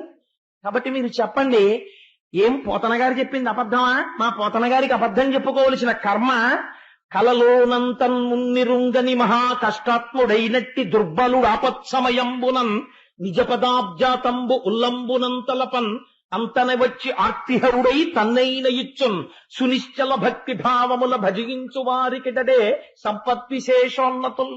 అటువంటిది పరమభక్తితో ఈశ్వరా నువ్వు ఉన్నావని కొలిచిన వాడికి ఏమివ్వడయా? ఏ సంపదలైనా ఇస్తాడు. ఎందుకొచ్చిన దరిద్రమయ్యా మనకి? పిల్లల కోసమని ఒక్కసారి వెళ్ళవయ్యా కృష్ణ పరమాత్మ దగ్గరికి. ఆయన అన్నాడు, నీవు చెప్పిన ఎట్లు రాజీవ నేత్రు పాద పద్మముల చేరుట పరమ శోభనంబు కాని చక్రహస్తునకిప్పుడు కొంపోవ కానుకేదైనా కలదె మనకు అన్నాడు. పెద్దవాళ్ళ దగ్గరికి వెళ్ళేటప్పుడు, స్నేహితుడి దగ్గరికి వెళ్ళేటప్పుడు, వృద్ధుల దగ్గరికి వెళ్ళేటప్పుడు, రోగుల దగ్గరికి వెళ్ళేటప్పుడు, గురువుల దగ్గరికి వెళ్ళేటప్పుడు రిక్తహస్తాలతో వెళ్ళం కదా. ఇదైనా కానుక పట్టుకెళ్ళాలి కదా స్నేహితుడికి. అందుకని ఆయనకి పట్టుకెళ్ళడానికి మన ఇంట్లో ఏమి కానుకుందే? నువ్వు చెప్పావు వెళ్ళమని, చాలా సంతోషం, వెడతాను. కానీ వెళ్ళి పట్టుకెళ్ళి కృష్ణ ఇన్నాళ్ళకి కలిశాం స్నేహితుడి, వీధిగో తీసుకో అని ఇవ్వడానికి నా దగ్గర ఏముంది అని అడిగాడు. అడిగితే ఆవిడంది, మనకున్నదే మనం ఇద్దామయ్యా. ఏమి తెచ్చావని చూసేవాడు కాడు పరమాత్మ, ఎంత ఆర్తితో తెచ్చావని చూస్తాడయ్యా. మన ఇంట్లో అటుకులున్నాయి ఒక గుప్పెడు, అవే మూట కడతానంది. ఆయన పేరేమిటో లోకం మర్చిపోయింది. ఎందుకో తెలుసా అండి? అసలు ఆయన జీవిత కాలంలో ఆయన్ని ఆ ఊళ్ళో చిరుగులేని పంచ కట్టుకోగా చూసిన వాళ్ళు లేరు. అందుకని ఆయనకి కుచేలుడని పేరు. అంటే ఆయన్ని హాస్యోక్తులు ఆడేవారు, పరిహాసం ఆడేవారు. కుచేలుడు అంటే చేలం అంటే వస్త్రము, కు అంటే చిరిగిపోయిన బట్ట. చిరిగిపోయిన బట్ట తప్ప చిరగని బట్ట కట్టడం కుచేలుడికి తెలియదు అసలు. అంటే ఎప్పుడూ కట్టుకోలేదు. ఎప్పుడూ కట్టుకోకపోయినా యోగరతో వా భోగరతో వా సంగరతో వా సంగ విహీన యస్య బ్రహ్మణి నమతే చిత్తం నందతి నందతి నందత్యేవ. పరమానందంతో ఉండేవాడు స్వామిని లోపల దర్శించుకుంటూ. కాబట్టి ఆయన కుచేలుడు కుచేలుడని పిలుస్తూ ఉండేవారు. కాబట్టి ఇప్పుడు అటుకులు తీసుకొచ్చింది, మూట కట్టాలి. ఎక్కడ కడుతుంది? ఖండోత్తరీయం, చిరిగిపోయినటువంటి ఉత్తరీయం కనపడింది. గట్టిగా ముడేస్తే పిచ్చిపోతుంది ఆ ఉత్తరీయం. అందులోనే ఆ గుప్పెడు అటుకులు పోసి జాగ్రత్తగా ముడేసిందిట. ముడేసి, ఈ అటుకులు మీ స్నేహితుడికి ఇవ్వండి అంది. తప్పకుండా ఇస్తాను, బయలుదేరుతానని. కాళ్ళకి చెప్పులు లేవండి కుచేలుడికి. అంత దరిద్రం అనుభవించినటువంటి వాడు, అంత దరిద్రంలోంచి పైకొచ్చాడు మహానుభావుడు. అందుకని ఆ కుచేలుడు చెప్పులు లేకుండా ఆ చిరిగిపోయిన బట్టలతో, చెమట కంపుతో, ఆ రథాల మించి వస్తున్నటువంటి ధూళి అంతా ఒంటి మీద పడిపోయి, అంత దూరం నుంచి చూస్తే ఇక్కడికి దుర్వాసన వచ్చేటటువంటి స్థితిలో ఆయన నడిచి నడిచి నడిచి నడిచి చివరికి ద్వారకా నగరాన్ని చేరుకున్నాడు. ఏమి తిన్నాడో ఏమి తినలేదో ఈశ్వరుడికి ఎరుక. నడిచే ద్వారకకు వెళ్ళాడనే భాగవతంలో రాశారు. నడిచి ద్వారకా పట్టణాన్ని చేరుకున్నాడు. చేరుకుని ద్వారకా పట్టణంలోకి వెళ్లి ద్వారక వంక చూశాడు. చూసి అనుమానం వచ్చింది. ఏమి ద్వారకా పట్టణం రా, ఎక్కడ చూసినా బంగారముతో నిర్మించబడినటువంటి గోపురాలు, రత్నాలు తాపడం చెయ్యబడ్డాయి, పరిమళ ద్రవ్యాలు చల్లబడినటువంటి రాచవీధులు, కస్తూరి కర్పూరము మొదలైనటువంటివి కాల్చిన సువాసనలు వస్తున్నాయి. ఇటువంటి చోట నా సఖుడైనటువంటి గోవిందుడు ఎక్కడున్నాడో అని అడిగాడు. అడిగితే వాళ్ళు అన్నారు, ఈ రాస వీధంతా కృష్ణ పరమాత్మదే. ఇక్కడ కనపడుతున్నటువంటి 16,008 దివ్య సౌధములున్నాయే, ఈ 16,008 దివ్య సౌధములు ఆయన తన భార్యలతో ఉంటాడు. ఆయన ఇక్కడ రథం మీద తిరుగుతూ ఉంటారు. ఆ కృష్ణ పరమాత్మకి మీరు స్నేహితులా అని అడిగారు. నేను స్నేహితుణ్ణి అన్నాడు. అన్నాడు కానీ కుచేల భక్తి అంటే ఏమిటో తెలుసా అండి? ఒక ఆలోచన రావాలి. చూడు, నా స్నేహితుడు, ఇద్దరం కలిసి చదువుకున్నాం గురువుగారి దగ్గర. ఇవాళ కృష్ణుడు ఇలా ఉన్నాడు, నేను ఇలా ఉన్నాను అనుకోవాలి.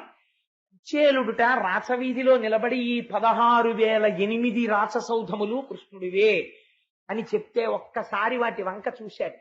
చూసి అక్కడ వెళ్ళిపోతున్న పరిచారికల్ని చూశాడు. వాళ్ళు వేసుకున్న ఆభరణాలు, కట్టుకున్న వస్త్రాలు కొన్ని లక్షల విలువైనవి. వాళ్ళు ఎవరని అడిగాడు.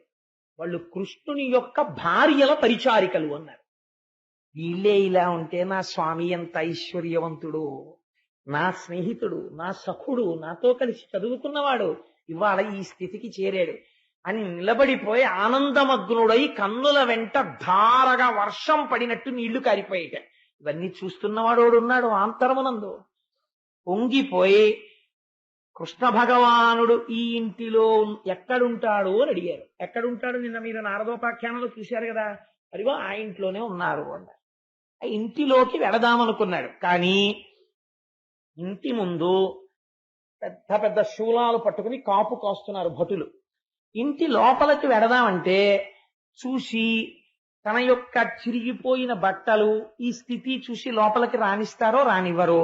రానివ్వకపోతే ఒకవేళ నా స్నేహితుడండి, నా సఖుడండి కృష్ణ పరమాత్మ అని చెప్పి వెడితే ఒకసారి పైనుంచి కిందకి చూసి ఎవరు నువ్వు అని అడిగాడు అనుకోండి. అడిగితే అంటే అబద్ధాలు చెప్పి లోపలికి వచ్చావా అని రెక్కపట్టి ఇచ్చేస్తే తను ఇప్పుడు అబద్ధం చెప్పినవాడు కాదు, అవమానం అయిపోతుంది. పోని ఏమీ చెప్పకుండా అక్కడ ఉన్న రాజభటులకు ఏదో కానుకిచ్చి లోపలికి ఎడదామా అంటే ఇవ్వడానికి కృష్ణుడికి తెచ్చిన అటుకులు తప్ప ఇంకొకటి లేవు. కాబట్టి ఇప్పుడు నాకెవరాధారం? వాసుదేవుణ్ణి చేరడానికి వాసుదేవుడే ఆధారం. ఆ పరమాత్మ నన్ను చూసి అలా మిన్నకుండేటటువంటి వాడు, అలా అమర్యాదగా ప్రవర్తించేవాడా నా తండ్రి? అలా ఉండడు. నా సఖుడు మర్యాద తెలుసున్నవాడు, ఆయనే నన్ను గుర్తుపడతాడు. ఆయన నన్ను గుర్తుపట్టడమే నా ప్రవర్తనకి, నా మంచితనానికి నిదర్శనమవుతుంది. నేను ఎవ్వరినీ అడగను అని ఆ సౌధము దగ్గరికి వెళ్ళి ఒక్కసారి ఆ తెర తీసి ఆ భటుల దగ్గరికి నిలిపించినాడు. ఎవరు కావాలండి అని అడిగారు. అడిగితే నేను కృష్ణ పరమాత్మ స్నేహితుడిని.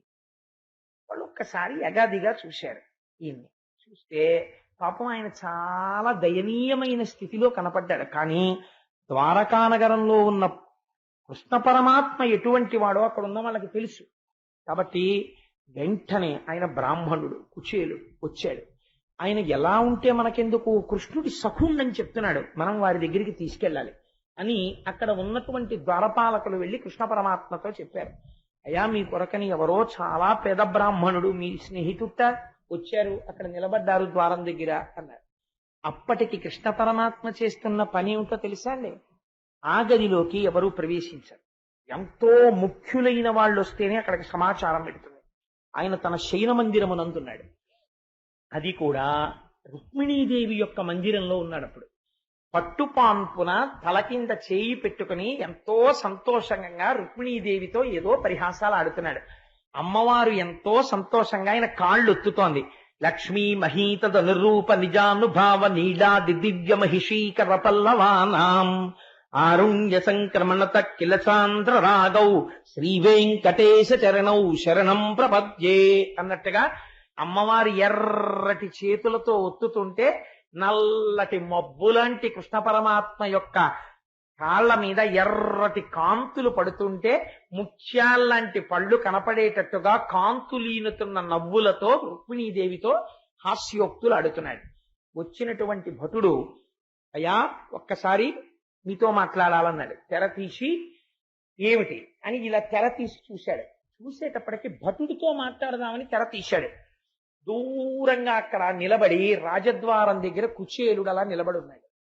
చూశాక అంత దూరంలో చూడగానే కనిడాయంచనునంత కృష్ణుడు దళ కంజక్షుడ పేద విప్రుని కృషీభూతాంగు జీర్ణాంబరున్ అశ్రాంత దరిద్ర పీడితు కృషీభూతాంగు జీర్ణాంబరున్ ఘన తృష్ణాచుర చిత్తు హాస్య నిలయున్ ఖండోత్తరీయున్ కన్కుచేలునికని అల్లంతనే సంభ్రమ విలోలుండై దిగెంతల్పమున్.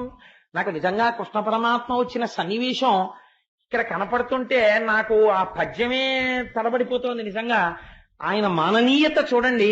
కనిడాయంచనునంత కృష్ణుడు దళత్కంజక్షుడ పేద విప్రుని. దళత్కంజాక్షుడు ఆ చూపులలో ఉన్న అందాన్ని ఆ కళ్ళలో చూపిస్తున్నారు. తామర రేకులు ఎలా ఉంటాయో అటువంటి కన్నులతో ఉన్నాడు. భార్యతో పరిహాసం ఆడుతున్నాడు. తెర తీసి భటుడిని చూసి ఇంకా భటుడితో మాట్లాడలేదు, ఇలా చూశాడు. కుచేలుడు కనపడ్డాడు అంత దూరంలో. ఎటువంటి కుచేలుడు అంటే మహాదరిద్రుడు, అపారమైనటువంటి దరిద్రంతో ఉన్నాడు. అశ్రాంత దరిద్ర పీడితూ, ఒక క్షణం కూడా విడిచిపెట్టకుండా దరిద్ర దేవత చేత పీడింపబడుతున్నవాడు. అశ్రాంత దరిద్ర పీడితు కృషీభూతాంగు, శరీరం అంతా కూడా క్షీణించిపోయి, అంటే ఉరప్పంజరంలో ఎముకలు లెక్క పెట్టవచ్చు, అంత ఎముకలు పైకొచ్చేసాయి. హాస్య నిలయం, ఎవరైనా చూస్తే ఓడి బాబా అదినట్టు బాబా చిలుగుపట్లు నువ్వు అని పరిహాసమే ఆడతారు తప్ప నమస్కరించేవాడు ఎవ్వరు ఉండడు. అలా ఉన్నాడు. హాస్య నిలయం ఖండోత్తరీయం, పంచమాట దేవుడెరుగు. పంచకి కన్నం ఉంటే ఉంది, కనీసం ఉత్తరీయం కన్నం లేకుండా లేదు, దాని నిండా చిరుగులే.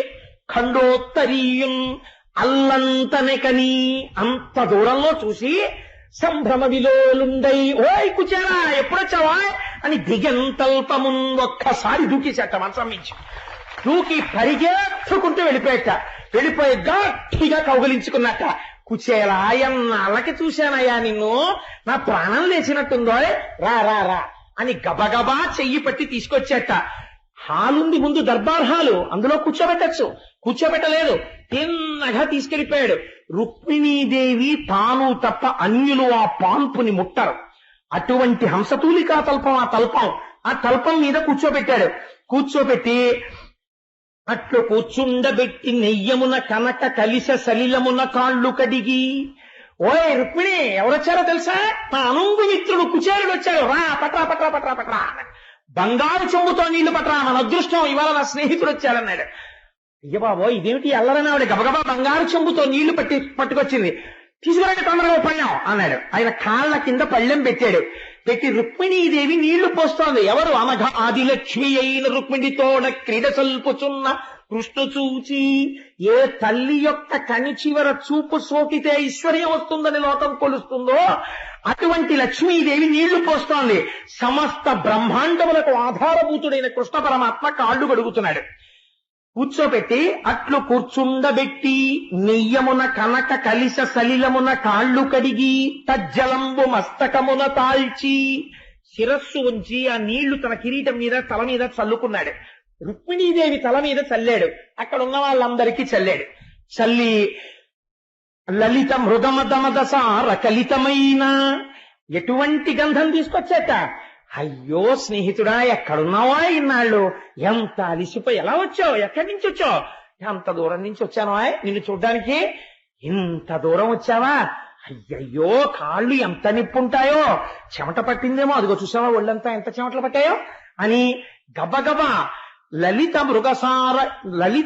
మృగమద ఘనసార కలితమైన మలయజంబునదల జొబ్బిల్ల నలది, ఆ గంధం తీసుకొచ్చి తను లేచి ఆ పళ్ళెంలో ఉన్న గంధం చేతి నిండా రాసుకుని, ఏది ఆ ఉత్తరీయం తీసి ఆ లాల్చీ తీసేసాయి అని చెప్పి, అసలు బ్రాహ్మణుడు లాల్చీ వేసుకోడు కదా, ఉత్తరీయం ఒకటే ఉంటుంది, ఆ ఉత్తరీయం కూడా తీసేసి ఆయన ఒంటి నిండా గంధం రాశాట. ఆయన ఒంటి నిండా గంధం రాసి తంబు విసరి, ఒక విసినికర్ర పట్టుకుని, ఏమిటా చెమట్లు కుచేలా ఎంత కష్టపడొచ్చావో అని విసినికర్ర పెట్టి కృష్ణ పరమాత్మ నిలబడి విసురుతున్నారట. విసిరి రుక్మిణీదేవిని పిలిచి, ఎవరనుకుంటున్నావు? నా బాల్య సఖుడు, ఇద్దరం కలిసి చదువుకున్నాం, రా విసురు అన్నట్టు. ఆవిడ లక్ష్మి, శ్రీ మహాలక్ష్మి. కృష్ణ పరమాత్మ చేసిన హడావిడికి తెల్లబోయింది. ఆవిడ తెల్లబోయి తామర పువ్వులతో చేసిన విసినికర్ర పట్టుకుని కుచేలుడికి విసురుతోంది లక్ష్మీదేవి. విసురుతుంటే గాలి ఒంటికి తగిలి ఆయన సేద తీరేట్టే. దీపాలు తీసుకురండి, నా మిత్రుడు వచ్చాడు, ఎంత కష్టపడొచ్చాడో, ఎంతమంది దృష్టి దోషం పడిందో, కృష్ణ సఖుణ్ణి అని చెప్పుకుని వస్తుంటే, కృష్ణుడి స్నేహితుడా, ఇద్దరు కలిసి చదువుకున్నారా అని ఎంతమంది దృష్టి దోషం పడిందో, దృష్టి తీసేయద్దు అని బంధు రామోదకలిత ధూపంబులొసగి మించుమడి దీపములని వాళించి మరియు, నువ్వు వస్తున్నప్పుడు నడిచొచ్చావో, ఎటువంటి దుమ్ము పీల్చావో, రథాలు వెళ్ళిపోతుంటే నాకు తెలియదు కుచేలా, లేకపోతే రథం పంపిద్దును కదా, నడిచొచ్చావా అని మంచి ధూపాన్ని ఆయనకి చూపించాట. మణులతో చేయబడినటువంటి దీపములతో ఆయనకి నీరాజనమిచ్చి ఎంతో సంతోషంగా దగ్గర కూర్చుని, ఆ కూర్చోవడంలో కూడా పరమ ఆప్యాయంగా ఆయన చెయ్యి తీసి తన చేతిలో పెట్టుకుని, ఆ చేతి మీద రెండు చేతులు, ఒక చేతిలో ఆయన చెయ్యి పెట్టుకుని మీద చెయ్యి వేసి పరమ సంతోషంతో ఆ స్నేహితుడి వంక చూసి, బాగున్నావా కుచేలా, అందరూ సంతోషమా, ఎన్నాళ్ళయిందో మనం కలిసి అని ఇలా ప్రవర్తిస్తుంటే, ఆయన అలా ప్రవర్తించడం ఇతపూర్వం ఎవరూ చూడలేదు. అందుకని అక్కడ ఉన్న వాళ్ళందరూ అనుకుంటున్నారట, గుంపులు గుంపులుగా నిలబడి, ఎట్టి తపంబు చేసెనకో ఈ ధరణీ దివిజేశ్వరుండు తొల్పామున యోగి విస్ఫుట దుపాస్యకుడై తనరారు జగత్స్వామి నిజకల్పమునన్ వసించియున్నవాడు ఈ మహనీయమూర్తికనయే మునిపొంగవులెంతవారలు. ఏం ఆశ్చర్యం! ఇత పూర్వం మనం నారదుడు వచ్చినప్పుడు చూసాం, వశిష్ఠుడు వచ్చినప్పుడు చూసాం, దేవతలు వచ్చినప్పుడు చూసాం. వచ్చారా కూర్చోమ్మననేవాడు, హాల్లోకి తాను వచ్చేవాడు, కూర్చోపెట్టి మాట్లాడేవాడు. అంతేకాని ఇంత పొంగిపోవడం, ఇంత సంతోషపడిపోవడం ఎప్పుడూ చూడలేదు. ఏం ఆశ్చర్యం! చూస్తే దరిద్రుల్లా ఉన్నాడా? ఎట్టి తపంబు చేసెనుకో, ఏమి తపస్సు చేశాడో ఈ ధరణీ దివిజేశ్వరుండు, ఈ బ్రాహ్మణుడు.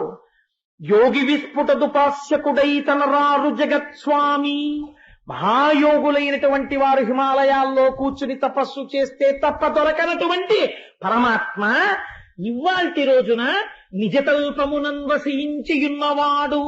దాని మీద రుక్మిణీకృష్ణులు తప్ప అన్యులు కూర్చోవడం మనం ఇప్పటిదాకా చూడలేదు. దాని మీద కూర్చోవడమా, రుక్మిణీదేవి నీళ్లు పోయడమా, కృష్ణుడు కాళ్ళు కడగడమా, ఆ నీళ్లు రుక్మిణీదేవికి చల్లడమా, రుక్మిణీదేవిని తామర పువ్వుల విసినికర్రతో విసరమనడమా? కృష్ణ పరమాత్మ ఇంత పొంగిపోయి ఆయన చేతులు తన చేతులతో పట్టుకుని పరవశించిపోతూ, భోజనం చేద్దాం అని తీసుకెళ్లి ఆయనతో కలిసి భోజనం చేయడమా, ఆయనతో పలహారం చేయడమా, పరవశించిపోవడమా, ఇంకొంచెం వేయి ఇంకొంచెం వేయి అండమా? ఎవరయ్యా అసలిన ఈ మహనీయమూర్తికనయే మునిపొంగవులెంతవారలు.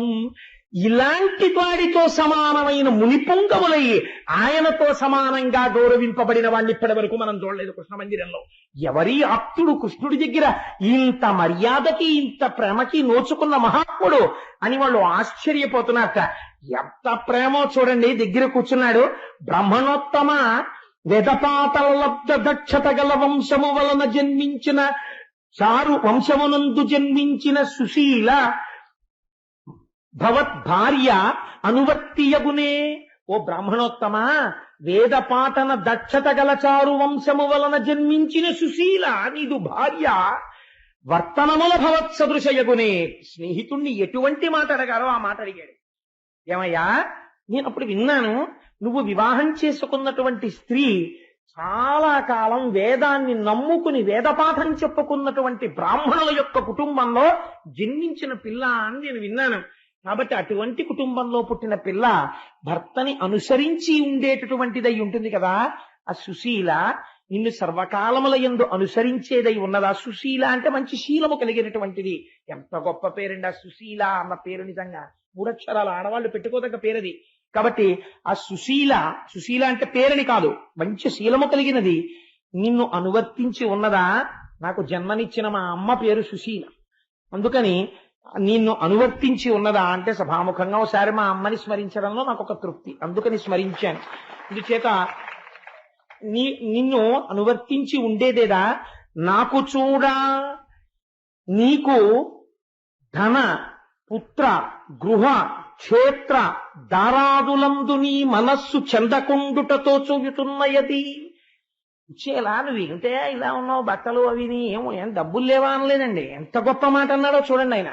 ఆయన అన్నాడు, కుచేలా నిన్ను చూస్తుంటే నీ మనస్సు భార్య యందు బిడ్డల యందు లోకమునందు గృహమునందు స్థలాల యందు ఐశ్వర్యమునందు భ్రాంతి లేకుండా కేవలము సంసారములో ఉండాలి కాబట్టి మాత్రమే ఉండి విహిత కర్మాచరణముగా భార్య బిడ్డల్ని చూడాలి కాబట్టి చూస్తూ సంతతము బ్రహ్మమునందు రమిస్తున్న వాడిలా నాకు కనపడుతున్నావు. ఒక గొప్ప మాట అడిగాడు. ఇది కృష్ణుడు గుర్తుపట్టింది. కాబట్టి నేను సైతము లోక సంగ్రహణార్థంబు కర్మాచరణంబు చేయుపగిది కొందరు కామమోహితులు కాక యుక్త కర్మంబులాచరించి ప్రకృతి సంబంధములు భాసి భవ్య నిష్ట పొంది యుందురు కొందరుత్తములు భవిని. కొందరు మహాత్ములుంటారు, వాళ్ళు చెయ్యాలి కాబట్టి సంసారంలో ఉండి భార్యా బిడ్డల్ని పోషించినట్టు ఉంటారు. కానీ వారు ఆంతరమునందు మాత్రం ఎప్పుడూ ఈశ్వరుడితోడిదే సంబంధం. పొంగిపోతూ ఆ భవ్యనిష్ట, ఆ భగవంతుడి గురించిన నిష్టలో పరవశించిపోతున్న హృదయంతో నిరంతరము లోక కళ్యాణమును అపేక్షిస్తూ తిరుగుతూ ఉంటారు. నిన్ను చూస్తుంటే నాకు అటువంటి వాళ్ళు కనిపిస్తున్నారో, నేను కూడా లోకము కోసమే కర్మ చేస్తాను అంటే నేను పరమాత్మని అని చెప్పకనే చెప్పాడు ఆయన. అందుకని లోక సంగ్రహణార్థంబు కర్మాచరణంబు చేయుపగిది, నేను చేసినట్టే నువ్వు కూడా అలా చేస్తున్నట్లుగా నాకు కనపడుతోంది, అవునా అని అడిగి, కుచేలా భోజనం చేయి అని భోజనం చేసిన తరువాత ఇద్దరూ వచ్చి మళ్ళీ రుక్మిణీదేవి పడుకునేటటువంటి తల్పం మీద కూర్చుని కాసేపు పడుకుంటే పడుకోవడం ఇష్టం లేని వాళ్ళ కర్పూర తాంబూలం తానే బిగించి తీసుకొచ్చి వేసుకో కుచేలా అని ఓ తాంబూలం ఆయనకిచ్చి ఓ తాంబూలం ఈయన వేసుకుని ఆ రోజున ఎక్కడికి వెళ్ళలేదు, ఇంకా కూర్చుని చెప్పు ఎలా ఉన్నావు ఏమిటి ఏమాయ్ అలా అంటే జ్ఞాపకం వచ్చింది. మన ఇద్దరం చదువుకునే రోజుల్లో ఎంత సంతోషంగా ఉండేదో మనం పిల్లలుగా ఉన్నప్పుడు. నిజంగా ఆ తలుచుకోవడంలో ఉన్న ఆనందం అండి. మన ఇద్దరం ఒక గురుకులంలో తిరిగాం కదా, ఒక గురువు సాందీపని మహర్షి దగ్గర విద్యాభ్యాసం చేశాం కదా. నాకు ఆ మాట అంటే జ్ఞాపకం వస్తోంది. కుచేలా మన గురువు ఎంతటి వాడు, తివిరి యజ్ఞాన తిమిర ప్రదీపమగుచు. ఒక గురువుని తలుచుకున్నప్పుడు ఎంత గొప్పగా తలుచుకోవాలో, ఎంత మర్యాదతో ప్రవర్తించాలో కృష్ణ పరమాత్మ చూపిస్తారు మనకి. అందుకని తివిరి యజ్ఞాన తిమిర ప్రదీపమగుచు అవ్యయంబగు బ్రహ్మంబుననుభవించి భూరి వాత్సల్య వృత్తి తత్కృపను చేసి, ఆ మహానుభావుడు భూసరు శ్రేష్ఠుడలగొండు భువనుతుండు బుధనుతుండు ఆయన తివిరి యజ్ఞాన తిమిర ప్రదీపమగుచు. ఆ సాందీపని మహర్షి నోరు విప్పి మాట్లాడితే చాలు అజ్ఞానమన్న చీకటి విడిపోయేది. అలా మాట్లాడేవాడు మహానుభావుడు. ఏమి గురువు గారయ్యా మన గురువు గారు, అవ్యయంబగు బ్రహ్మంబుననుభవించి. కోరికలు కోరుకున్నవాడు కాడు మన గురువు. ఎప్పుడు నిరంతరము ఈశ్వరుణ్ణి మనస్సులో తలుచుకుంటూ పొంగిపోతూ ఏదో మధురమైనటువంటి పదార్థం కడుపు నిండా తినేసిన వాడికి అదే త్రేణుపొస్తుంటే, ఆ యాలుకల వాసన లవంగాల వాసనతో తినేసినటువంటి పాయసం త్రేణుపొచ్చినట్టు, ఏలా లవంగ ఘనసార సుగంధి తీర్థం దివ్యం వియచ్చరతి హేమ ఘటేషు పూర్ణం దృక్తోబ్జవైదిక శిఖామనయ ప్రహుష్ణా ఇష్టం తివేంకటపతే తవ సుప్రభాతం అని ఆయనకి కలిపిన ఏలా లవంగ ఘనసార సుగంధి తీర్థం లాంటి తాగేస్తే త్రేణుపొచ్చిందనుకోండి, ముక్కులోకి ఆ యాలకుల వాసన వస్తుంది.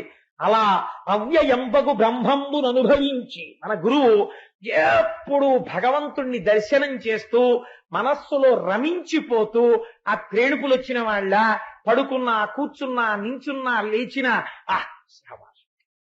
అని ఇలా తనలో తనే అనుకుంటూ పరవశించిపోతూ భగవంతుణ్ణి గుర్తు తెచ్చుకుని ఆ లీలలు గుర్తు తెచ్చుకుని పరవశించిపోయే మన గురువు ఎంత గొప్పవాడో. అవ్యయంబగు బ్రహ్మంబుననుభవించి భరిత సత్పుండు సత్కర్మ నిరతుడతుల.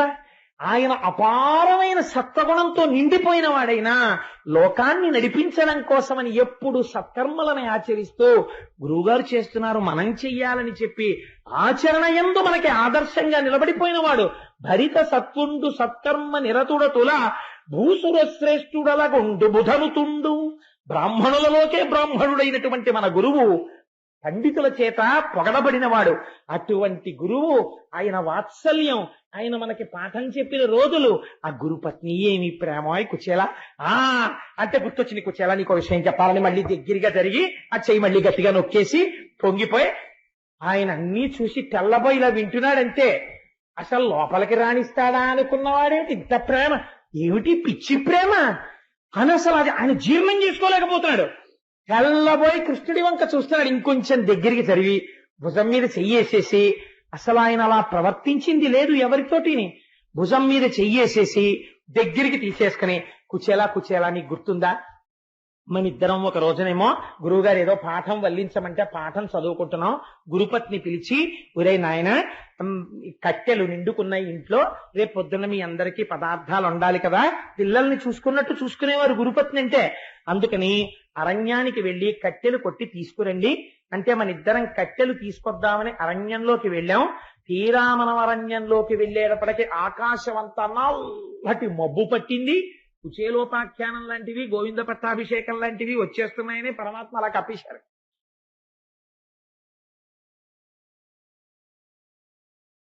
కాబట్టి ఆ నల్లటి మబ్బు పట్టి చీకటిగా అయిపోయింది.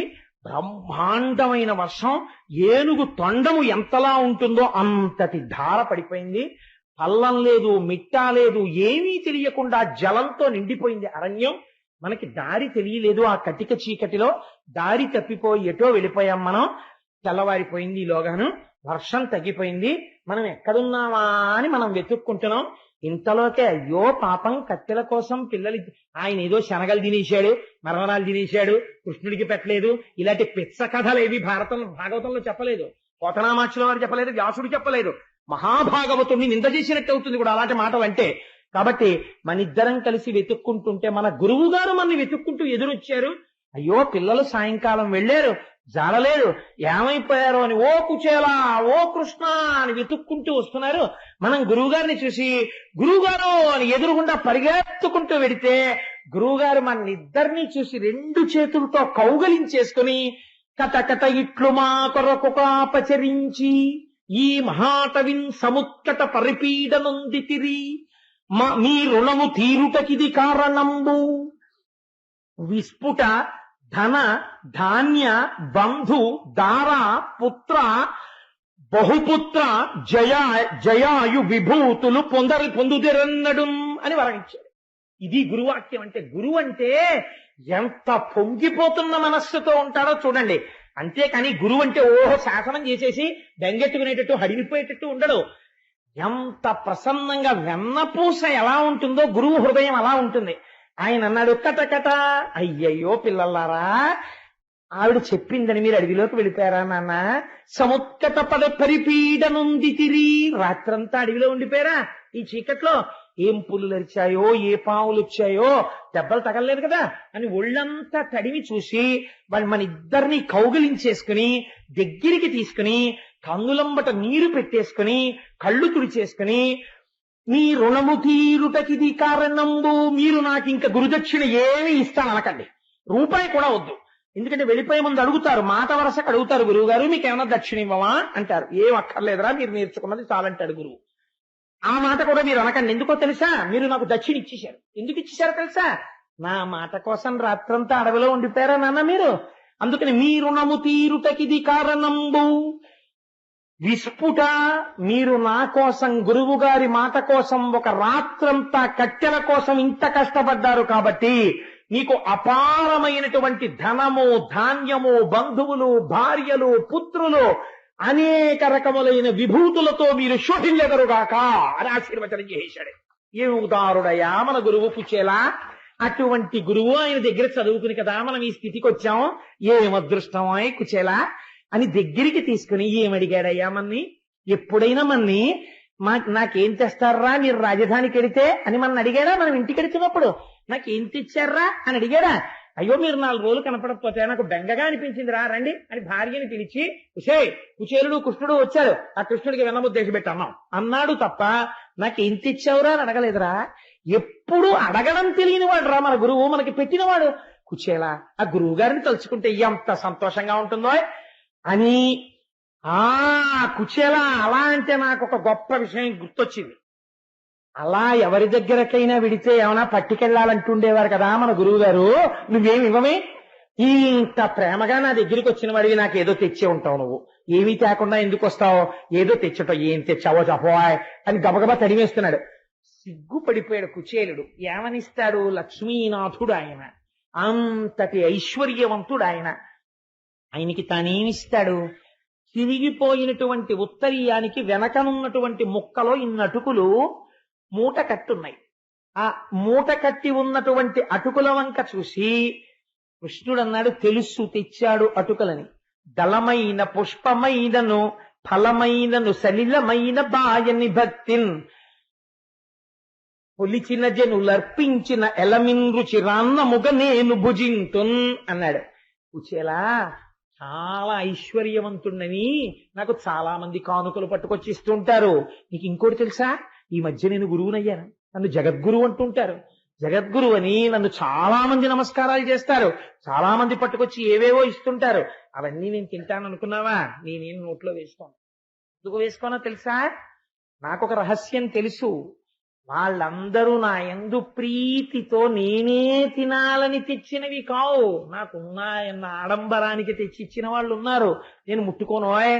నేను ముట్టుకునేవి ఏమి ముట్టుకుంటానో తెలుసా?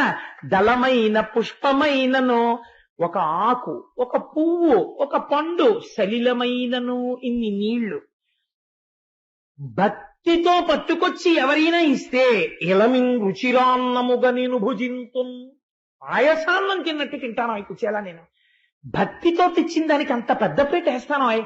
అంతేకాని ఆడంబరానికి తెచ్చిన వాటిని తీసి పక్కన పెట్టేస్తాను, దాని వంక కూడా చూడను. వాళ్ళకి తెలియదు నేను తెచ్చానని తెస్తూ ఉంటారు అని. ఎంత చిత్రమైన మాట అన్నాడో చూడండి కుచేలా. నేను ఈ విషయంలో నీకు ఒక మాట చెప్పాలనుకుంటున్నాను. అసలు యజ్ఞం చేసిన వాళ్ళకన్నా, యాగం చేసిన వాళ్ళకన్నా, పెద్ద పెద్ద పూజలు చేసిన వాళ్ళకన్నా నాకు ఎవరంటే ఇష్టమో తెలుసా? గురువు గారి మాటకి కట్టుబడిపోయే వాళ్ళంటే నాకు ఇష్టం. నేను అలాంటి వాళ్ళని చాలా ఇష్టపడతాను కుచేలా. మనకి కుచేలుణ్ణి అడ్డు పెట్టి లోకానికి బోధ చేశాడు స్వామి. చేసి ఒక మాట అన్నాడు, నువ్వు నాకేదో కానుక తెచ్చుంటావో, ఇంత ప్రీతిగా ఇంత దూరం వచ్చిన వాడివి, కృష్ణుడు కృష్ణుడు కృష్ణుడని వచ్చి నాకేమీ తాకుండా ఉంటావా? కాబట్టి తెచ్చే ఉంటావు. ఇవ్వట్లేదు నాకు. నువ్వు ఇవ్వకపోతే నేను పుచ్చుకోనేటి? నువ్వు స్నేహితుడివి, నీ దగ్గర నాకు చొరవలేదా? నేనే పుచ్చేసుకుంటానని తడిమాడు. తడిమితే ఇక్కడ చిన్న మూట తగిలింది. తెచ్చావు తేనట్టుగా చెప్తామే అని దాన్ని ఇలా లాగాడు. లేకపోతే అదో ఇంత మూట. ఆ మూట జాగ్రత్తగా విప్పాడు. కొంచెం గట్టిగా విప్పితే చిరిగిపోయి కింద పడిపోతాయి అటుకులన్నీ. పాపం ఆయన కట్టుకున్న వస్త్రం అటువంటిది. ఆ మూట విప్పి దోసిట్లోకి తీసుకున్నాడు. తీసుకుంటే ఇన్ని అటుకులు వచ్చాయి. ఇలా ఎడం చేతిలో పోసుకుని, చిత్రం ఏమిటో తెలుసా అండి? ఆ వస్త్రంలో అటుకులు ఉండగానే వస్త్రంతో పాటు ఎడం చేత్తో పట్టుకున్నాడు. కుచేలుడి వస్త్రంలో ఉన్న అటుకుల్ని కుచేలుడి చేతి దగ్గరే, మోచేతి దగ్గర ఇలా పట్టుకుని, అబ్బబ్బబ్బా నా కోసం అటుకులు తెచ్చావా? ఎంత ఇష్టమో అటుకులంటే నాకు. ఇవాళ అటుకులేలా ఉంది ప్రసాదం. బహుశా అటుకులు నాకు ఎంత ఇష్టమో తెలుసా కుచేలా? ఇది మనసరిగిన స్నేహితుడంటే. మరి చెప్పవే బడాయి దాచేసి అని మురహరుడు పిడికెటకుల కర్మప్పగ నారగించి కౌతూహలియై మరి యొక్క పిడికెడు కొన్న తత్కర్మప్పుడు పట్ట కమల కమలమునన్. ఏటి పోతన గారి పద్యాలండి, పొంగిపోయారు మా పోతన గారు అది రాయడంలో. ఇలా ఆ బట్టలో ఉన్నటువంటి అటుకులు ఓ గుప్పెడు తీసుకుని, కుచేలా నువ్విచ్చిన ఈ అటుకులతో 14 బ్రహ్మాండములు తృప్తి పడిపోతున్నాయి, అంతటా ఆయనేగా ఉన్నాడు అని నోట్లో పోసుకున్నట్టు ఇలాగా పోసుకునేటప్పటికి 14 భువన భాండములలో ఉన్న సమస్త జీవరాశులు బ్రేవ్ మంత్రించి తేంచి ఇంకా ప్రీతి ఆగక ఇంకొక పిడికెడు తీసి మళ్ళీ పోసుకుంటున్నాడు. ఆయన చూసింది రుక్మిణీదేవి. కభాల వచ్చి తత్కరమప్పుడు పట్ట కమల కమలమునన్. ఆ కమలమ్మ గారు వచ్చి ఠక్కన పట్టుకుని చెయ్య పట్టుకుని, నారాయణ చాలు మీరు తిన్నది, ఇక తినకండి. ఎందుకు తినద్దానాలి? ఒక్క గుప్పెడు మీరు తింటే ఇహలోకమునందు 10 తరాలు తినడానికి కావలసిన ఐశ్వర్యము, భక్తి, జ్ఞానము, మోక్షము అన్ని ఇచ్చేశారు కుచేలుడికి. ఇంకొక పిడికెడు మీరు నోట్లో పోసుకుంటే నన్ను మిమ్మల్ని కూడా దాసుల కింద ఇచ్చేస్తారు కుచేలుడికి. చాలింకా టక్కని చేయబట్టుకుంది. నాకు తెలుసు, నిత్యానపాయనీం నిరవద్యాం దేవదేవ దివ్య మహిషీం. ఆ తల్లికి తెలియందే ఉంటుందండి. చేయి పట్టుకుంది. పట్టుకుంటే కృష్ణుడు పెద్ద నవ్వు నవ్వి ఆ అటుకులు మిగిలిన వాళ్ళకి అందరికీ ఇచ్చి, ఇవి మీరు తినేసి మిగిలినవి అయ్యప్ప స్వామి గుళ్ళో పాల్గొన మాసంలో జరిగే కుచేలోపాఖ్యానంలో ప్రసాదంగా పంచిపెట్టేయండి. ఇవాళ పంచిపెట్టేస్తాం. కాబట్టి యద్భావం తద్భవతి. మనం ఎలా భావన చేస్తే అది అలాగే ప్రసాదం అవుతుందండి. కాబట్టి ఇవాళ మనకి కృష్ణ పరమాత్మ చేతి అటుకులు వస్తున్నాయి ప్రసాదం అని ఆ ప్రసాదం పుచ్చుకున్నాడు. ఇక్కడే ఒక గమ్మత్తు ఉంటుంది. అంత బ్రహ్మజ్ఞాని కదా. కుచేలుడికి అటుకులు ఎందుకు ఇచ్చాడు పరమాత్మ? మరి ఎందుకు తీసుకున్నాడు అటుకులంటే ఆయనకి తెలుసు ఒక విషయం. పోతన గారు భాగవతంలో దీన్ని స్పష్టంగా రాశారు వచనంలో. గత జన్మలలో కుచేలుడు అపారమైనటువంటి ఈశ్వర భక్తితో ఎన్నో సేవలు చేశాడు. ఎన్ని సేవలు చేసినా ఎన్నడూ కూడా తన మనస్సులో ఈ కోరిక నాకు తీరితే బావుణ్ణు అన్న కోరిక మాత్రం లేదు. ఈశ్వరుడి సేవ చెయ్యడమే తన జీవితానికి ధన్యమని చేశాడంతే. దానివల్ల బ్రహ్మజ్ఞాని అయ్యాడు తప్ప ఆయనకి మనస్సులో మాత్రం కోరిక లేదు. నేను సేవింపగ నాపదల్బడమని నిత్యోత్సవం బబ్బని జనమాతృండనని సంసార మోహంబు పైకొనని జ్ఞానము కల్గని గ్రహగతులు కుందింపని మేలు వచ్చిన రాణి అవి నాకు భూషణములే శ్రీకాళహస్తీశ్వర అంటాడు దుర్జటి. అలా ఇంత దరిద్రం అనుభవిస్తున్నా ఈశ్వరుణ్ణి సేవించి ఐశ్వర్యం పొందుదామన్న భ్రాంతి కుచేలుడికి లేదు. కానీ ఆయనతో పాటు సహధర్మచారిణి అయినటువంటి ఆయన భార్య అడిగింది ఐశ్వర్యం కావాలని. మహాభక్తుల యొక్క కోరిక తీర్చకుండా ఉండలేడు. ఇంత ప్రేమగా ప్రవర్తించినా కుచేలుడు మాత్రం నాకు ఇది కావాలి అని అడగలేదు. కుచేలుడు అడగకపోయినా కుచేలుడికి ఐశ్వర్యం ఇవ్వాలి. ఐశ్వర్యం కావాలని కుచేలుడు చేసింది లేదు. అని కుచేలుడి భార్య ఇచ్చిన అటుకులున్నాయి. ఆవిడ కోరిక తీర్చాలి. ఇప్పుడు ఎంత వింటాడో చూడండి ఆయన మొరలు. కాబట్టి కదండి మహానుభావుడు ఎంతంత ఆ చెవులకి పెద్ద పెద్ద ఆభరణాలు పెట్టుకుని ఇలా కూర్చుంటే మనం ఎక్కడ ఆయనకి కనపడకుండా అయిపోతామేమో అని చెప్పి పద్మపీఠం మీద అదే పనిగా నిలబడి అలా వింటూనే ఉంటాడు అప్పటికీ ఇప్పటికీ. మీరిప్పుడు లక్ష్మీ కళ్యాణంలో విన్నారు కదా, ఆ అలమేలు మంగ కంఠంబునందు మాంగళ్యంబు గీలించి అని. మనకిద్దరికీ కూడా తల్లిదండ్రులై ఉన్నారు. ఆ తల్లి పద్మావతీదేవి చూడండి. అందుకే ఇప్పటికీ ఈశానాం జగతోస్య వెంకటపతేర్ విష్ణోః పరాం ప్రేయసీం తద్వక్షస్థల నిత్యవాసరసికాం తక్షాంతి సంవర్ధినీం పద్మాలంకృత పాణిపల్లవయుగాం పద్మాసనస్తాం శ్రియం వాత్సల్యాది గుణోజ్వలాం భగవతీం వందే జగన్మాతరం. ఆ తల్లి ఎక్కడుండనివ్వండి పరమాత్మ పాదాల దగ్గర కూర్చుని ఉంటుంది. మీరు చూడండి అలివేలు మంగాపట్నంలో మీరు ఇలా రాజద్వారం దాటి మెట్లు దిగి లోపలికి వెళ్లి కుడి చేతి పక్కకి తిరిగి ఆ లోపలికి వెళ్లి కుంకుమార్చన టికెట్ తో అమ్మవారి యొక్క రాజద్వారం ముందు నిలబడితే చక్కగా పద్మాసనం వేసుకుని ఇలా తన పాదములు చూపిస్తూ ఎవరు నా పాదములు నమ్మారో వారికి సంసారము ఇక్కడ వరకే వస్తుంది అన్నట్లుగా, ఒరే నాన్న నువ్వు నోరు తెరిచి అడగక్కర్లేదురా, నువ్వు పిల్లాడివి ఇంత దూరం నా కోసం వచ్చావా, ఇంకా మళ్ళీ నువ్వు నోరు విప్పి అడిగితే నాకు సిగ్గు, నువ్వు నోరు విప్పి అడక్కో, నీకేం కావాలో నేను ఇచ్చేస్తాను నాన్న అని ఇలా వరదముద్ర పడుతుంది అమ్మ. అమ్మ అంటే అంతే కదండి. ఇలా వరదముద్ర పట్టి నువ్వు అలా నా పాదాలు నమ్ము నీకేం బెంగలేదు అని చక్కగా ఇలా పట్టి చక్కటి తిలకం పెట్టుకుని అంచు కనపడేటట్టుగా ఇన్ని కుచ్చిళ్లతో పట్టుచీర కట్టుకుని అన్ని ఆభరణాలు వేసుకుని పద్మావతీదేవిగా కూర్చుని పక్కన ఎవరుంటారు? బలరాముడు కృష్ణుడు ఉంటారు. బలరాముడు కృష్ణుడు పక్కన శ్రీదేవి భూదేవి సహితుడైనటువంటి వెంకటాచలపతి. మీరు ప్రదక్షిణంలో అలా తిరిగితే చుక్కలు చుక్కలు చుక్కలు చుక్కలు పెట్టుకున్నటువంటి అనంతుడు. ఆ అనంతుణ్ణి దాటి ఇటువైపు వస్తే నల్లటి బోర్డర్ లో మళ్ళీ ఆ శిఖరంలో మళ్ళీ పద్మావతీదేవి లక్ష్మీదేవి. మీరు హాయిగా నేల మీద పడి ప్రణిపాతం చేసి ఆ నిచ్చెనెక్కి కిందకి దిగితే ప్రసాదం కౌంటర్ లో ఇంత ప్రసాదం తీసుకుని నోట్లో వేసుకుని ఆ పంపులో చేతులు కడిగేసుకుని బయటికి వచ్చేసి గోవిందరాజస్వామి వారి గుళ్ళోకి వెళ్ళారనుకోండి, మళ్ళీ బయట గోవిందరాజస్వామి వారి గుడికి రోడ్డుకి యువతల పైపున ఉన్నటువంటి హనుమ పాదాలకు ఒక్క నమస్కారం చేసుకుని ఇలా నిలబడి ఉంటాడు మహానుభావుడు.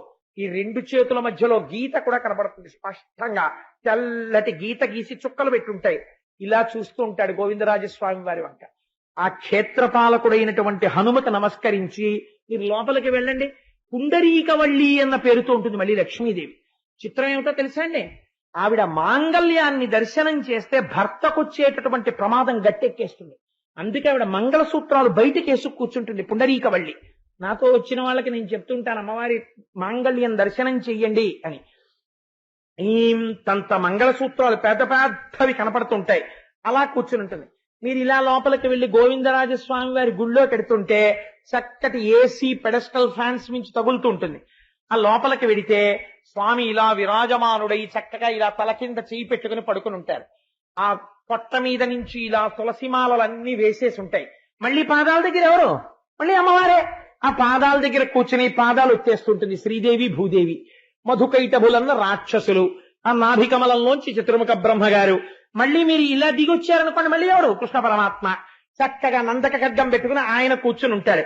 ఇలా దిగి మీరు వచ్చారనుకోండి, గొల్ల కంపు గొల్ల బుట్ట గొల్ల కొప్పు వేసుకుని ముందు మదకళిత్తు నోడాల తోల్వళియం నంద గోపాలం మరుమగళే నిప్పిన్నాయ్ కందం కమలం కళలి కడైత్తిరవాయ్ వంద ఎంగం తోళియలై తనుగాన్ మాధవి పందల్ మేల్ పల్కాల్ పీలి అంగన్ కువినగాన్ வந்தார் விரலின் மைத்துனன் பேர்ப்பாடா చందామరైక్యయాల్ చీరాల్ వளைయొళిప్ప వంద తిరవాయి మగిలిందు ఏడో రెంబావాయి అని 18వ పాశురంలో తిరుప్పావైలో అడుగుతుంటాం కదా. అటువంటి చేతులతో ఆ తల్లి గోదాదేవి అక్కడ నిలబడి ఉంటుంది. దాటి అలా ముందుకెడితే శ్రీదేవి భూదేవి సహితుడైనటువంటి శ్రీ వెంకటేశ్వరుడు. ఆయన్ని దర్శనం చేసుకుని మీరు బయటికి వచ్చి, వాళ్ళ శనివారం కదండి, నా మనస్సు వెళ్ళిపోయింది, ఆ కోరిక తీర్చేసుకుంటున్నా, అసలు రహస్యం అది. ఒక్కసారి కొండెక్కేస్తే అక్కడ హాయిగా క్షేత్రపాలక హనుమ ఆ బేడి ఆంజనేయ స్వామి వారు నిలబడి ఉంటారు. ఆయన పాదాలకు నమస్కారం చేసి దిగి ఆ కోనేటి దగ్గరున్న వ్యాసరాయ ప్రతిష్ఠిత హనుమకి నమస్కరించి ఆ కోనేటిలో స్నానం చేసి శంకర భగవత్పాదుల పాదాలకి నమస్కరించి ఆ మెట్లెక్కి నలుగురు శిష్యులతో ఉన్న ఆదిశంకరాచార్యులు వారి దర్శనం చేసుకుని ఆదివరాహమూర్తి గుళ్ళోకెడితే ఇలా అడ్డంగా లక్ష్మీదేవి ఆదివరాహమూర్తి ఇలా పడుకుని వాళ్ళిద్దరినీ దర్శనం చేసుకుని నమస్కరించి శ్రీ వెంకటేశ్వరుడి గుడి రాజద్వారం దగ్గరకు వచ్చేటప్పటికి ఆ గొట్టంలోంచి వస్తున్నటువంటి నీళ్లలో కాళ్లు కడిగేసుకుని అటు ఇటు ఉన్నటువంటి శంఖనిధి పద్మనిధి ఇద్దరిని దర్శనం చేసుకుని అది దాటి ముందుకొస్తే ఎడమ చేతి పక్క కృష్ణరాయల వారి వంశంలో స్వామిని సేవించుకున్న అచ్యుతరాయల వారి యొక్క మూర్తిని చూసి ఇంకొంచెం ముందుకెడితే ఎడం చేతి పక్కన రంగనాయకుల మంటపం, అక్కడే తులాభారం అనేటటువంటి పెద్ద త్రాసు,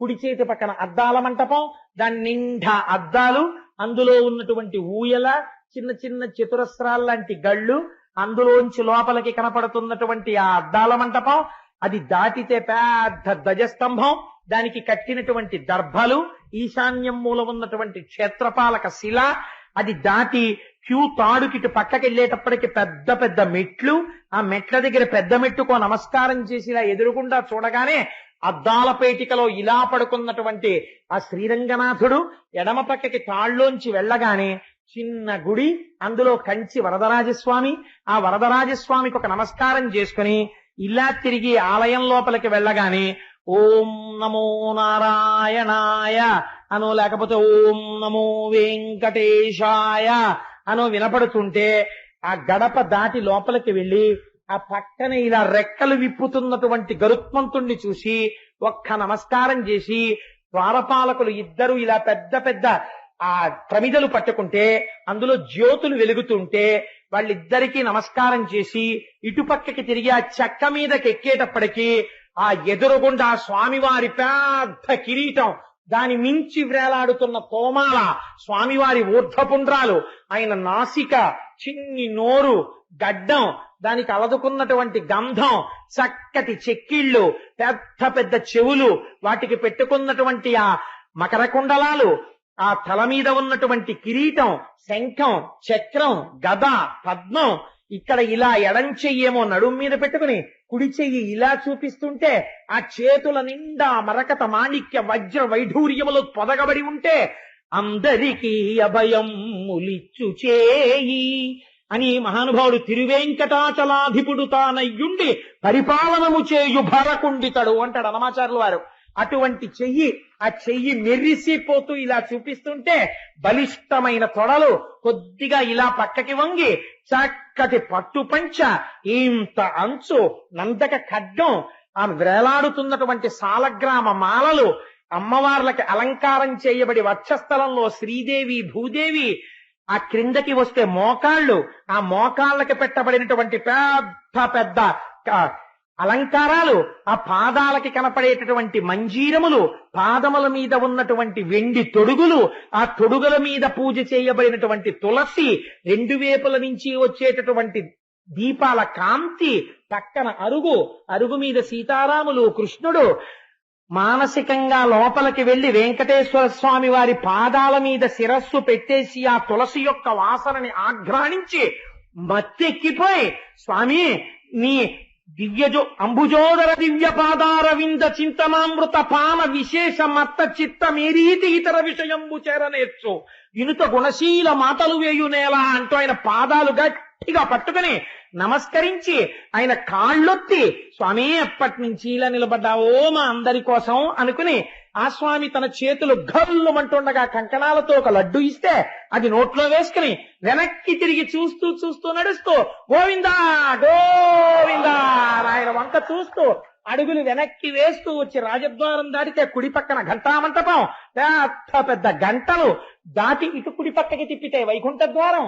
ఆ మెట్లెక్కి ఎడం పక్కకెడితే వకుళమాత తల్లి యశోద వకుళమాతగా ఉండి కన్నాల్లోంచి వంటశాల వంక చూస్తుంటే అమ్మవారికి వకుళమాతకి నమస్కరించి, అమ్మా ఏం అదృష్టవంతురాలివమ్మా, కృష్ణుడిగా లాలించావు, ఈనాడు వెంకటేశ్వరుడిగా పోషిస్తున్నావు, ఎంత అదృష్టవంతురాలివమ్మా అని ఆ వకుళమాతకి నమస్కరించి అక్కడ నుంచి కొంచెం ముందుకొస్తే స్వామివారి తీర్థం ఇచ్చి పాదుకలు పెడితే ఆ పాదుకలు పుచ్చుకొని అక్కడి నుంచి దిగి కుడి చేతి పక్కకి చూస్తే అక్కడే స్వామివారి వంట చెయ్యడానికి ఉపయోగించేటటువంటి నీటితో కలిగి ఉన్నటువంటి భూదేవి బావి, కొంచెం ముందుకెడితే అన్నమాచార్య స్టాల్, ఉచిత భోజనం టిక్కెట్లు, అది పుచ్చుకుని ఇలా కుడి పక్కకి తిరిగితే ఆలయం వెనకాతల ఇచ్చట కర్పూరం వెలిగించరాదు అని ఇత్తడి పళ్ళెం మీద బోర్డు, బలిహరణం పెట్టేటటువంటి పీఠం, అక్కడ ముట్టుకోకుండా ఒక నమస్కారం చేస్తూ ముందుకు నడిచెళ్ళిపోతుంటే ఎడం పక్కన పరకామణి, లుంగీలు కట్టు కూర్చుని డబ్బులు లెక్కెట్టుకునేవాళ్ళు, వీడియో కెమెరాల్లోంచి చూస్తున్నటువంటి అధికారులు, ఆ చివరికి వెళ్లేటప్పటికే అక్కడ స్వామివారికి గంధం తీసేటటువంటి ఒక పెద్ద మంటపం, నిలువుగా పెట్టబడిన గంధపు చెక్కలు, దాని మీద సాన పట్టేటటువంటి గంధపు చెక్కలు, అవి దాటి కొంచెం అరుగు నుంచి ఇలా వచ్చి మెట్ల నుంచి చూస్తే ఎదురుగుండా ఆ గోపురంలో విమాన వెంకటేశ్వరుడు, ఇటు గరుత్మంతుడు, అటు ఆంజనేయ స్వామి, ఒక నమస్కారం పెట్టుకుని మెట్లు దిగి ముందుకెడితే ఇటు పక్క అన్నమాచార్యుల వారి భాండాగారం, కింద తాళం వేసి ఉంటుంది గొళ్ళానికి, అటు వెడితే రామానుజాచార్యుల వారు శ్రీవారి బొక్కసం అంటే స్వామివారి యొక్క ఆభరణాలు ఉండేటటువంటి గది, అది దాటిన తర్వాత భగవద్ రామానుజులు ఉండేటటువంటి గది, అక్కడికి వెళ్లి రామానుజులకు నమస్కరించి యోగ నరసింహస్వామి ఇలా కూర్చునుంటే ఆ నరసింహస్వామికో నమస్కరించి అక్కడి నుంచి ప్రదక్షిణం చేసి మెట్లు దిగిపోయి రంగనాథుడి దగ్గర సాష్టాంగం చేసి కొద్దిగా ఇటు వస్తే హుండీలో ఓ 1000 రూపాయల కట్టోటి పారేసి, మానసికమే కదండి, హుండీ చుట్టూ తిరిగి ఆ గోడ దగ్గర ఉండేటటువంటి లక్ష్మీదేవి పాదాలు పొడుగైన వాళ్ళకే అందుతాయి, ఇంతంత చేతులెత్తి ఇలా అమ్మవారి పాదాల మీద చేతులు పెట్టి లక్ష్మీదేవికి నమస్కరించి, అమ్మా లక్ష్మీదేవికి జై అనుకుని తల్లికి నమస్కారం చెప్పుకుని అక్కడి నుంచి బయటికి వచ్చి మెట్లు దాటి ఎడం పక్కకి తిరిగితే ఫ్రీ లడ్డు డిస్ట్రిబ్యూషన్ లో అక్కడ ఉన్న గంగాలం మన అదృష్టాన్ని బట్టి లడ్డూయో దద్దోజనమో పులిహారో చక్రపొంగలో చిన్న ఆకుడొప్ప తీసుకుని ఇలా నిలబడితే 2 చేతులతో పెట్టేవాళ్ళు, ఇలా తోసేసేవాళ్ళు.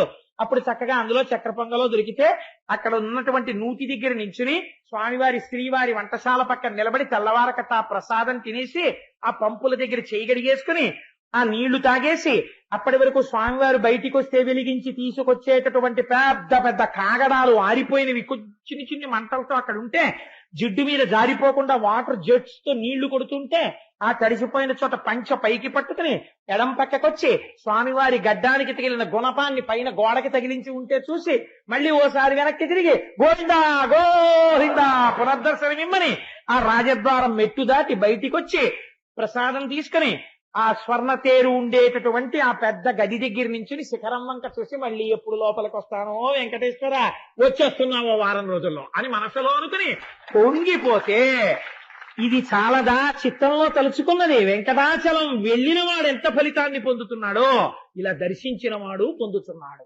కాదండి. మన స్వేచ్ఛగా స్వామివారి పాదాల దగ్గరికి వెళ్ళి తులసితో ముక్కెట్టి వాసన చూసొచ్చాం కాబట్టి ఇది పరమాత్మ చూస్తాడు, ఎక్కడున్నా చూడగలడు. దీనికి ఏమి నిదర్శనము? ఆ తల్లి పరమాత్మ ఉన్నాడు, మన కోరిక తీరుస్తాడని ఇన్ని అటుకులు ఇచ్చింది. ఆ అటుకులు అడ్డు పెట్టి కుచేలుని యొక్క భార్య కోరిక తీర్చడం కోసమని ఒక్క గుప్పెడు అటుకులు తిని ఐశ్వర్యం ఇవ్వాలనుకున్నాడు. కుచేలుడు అడగలేదు, కృష్ణుడు చెప్పలేదు. బ్రహ్మజ్ఞాని అసలు కుచేలుడు ఏమీ అడగలేదు నాకిమ్మని, కృష్ణుడు నేను ఇచ్చానని చెప్పలేదు. ఆ రాత్రి చక్కగా ఇద్దరూ కలిసి పలహారం చేసి మెత్తటి హంసతూలికా తల్పం మీద కుచేలుణ్ణి పడుకోపెట్టి ఆయన నిద్రపోయే వరకు కాళ్ళొత్తి కృష్ణ భగవానుడు ఏమై కుచేలా చెప్పవాయి మీ అబ్బాయి ఏం చేస్తుంటాడు నీ పోలికేనా అని ఆయనతో మాట్లాడితే ఏం విచిత్రం ఇవాళ బయటికి వెళ్ళలేదు. అలా ఆయనతో కబుర్లు వనల్లిపోతున్నారు.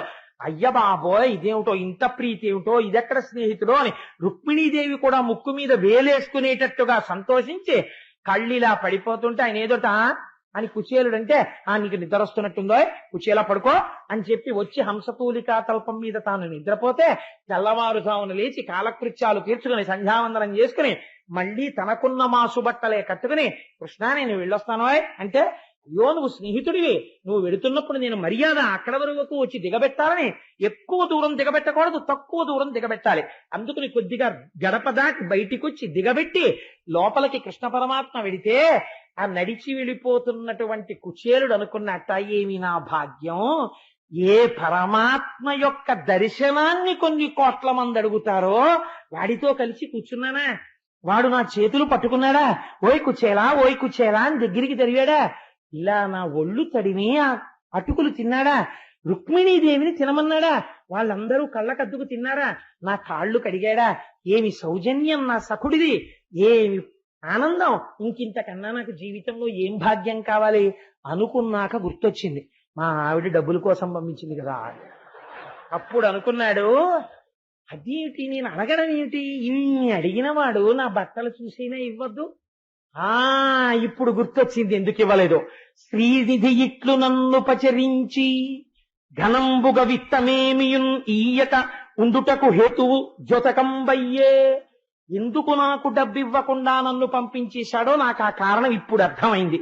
ఎన్న దరిద్రుడు సంపదాంధుడై ఆనక తన్ను కానడని కాక త్రితాప్తిహరుండు, ఆయన సమస్త వస్తు పరిపూర్ణునిగా నన్ను చెయ్యకుండునే.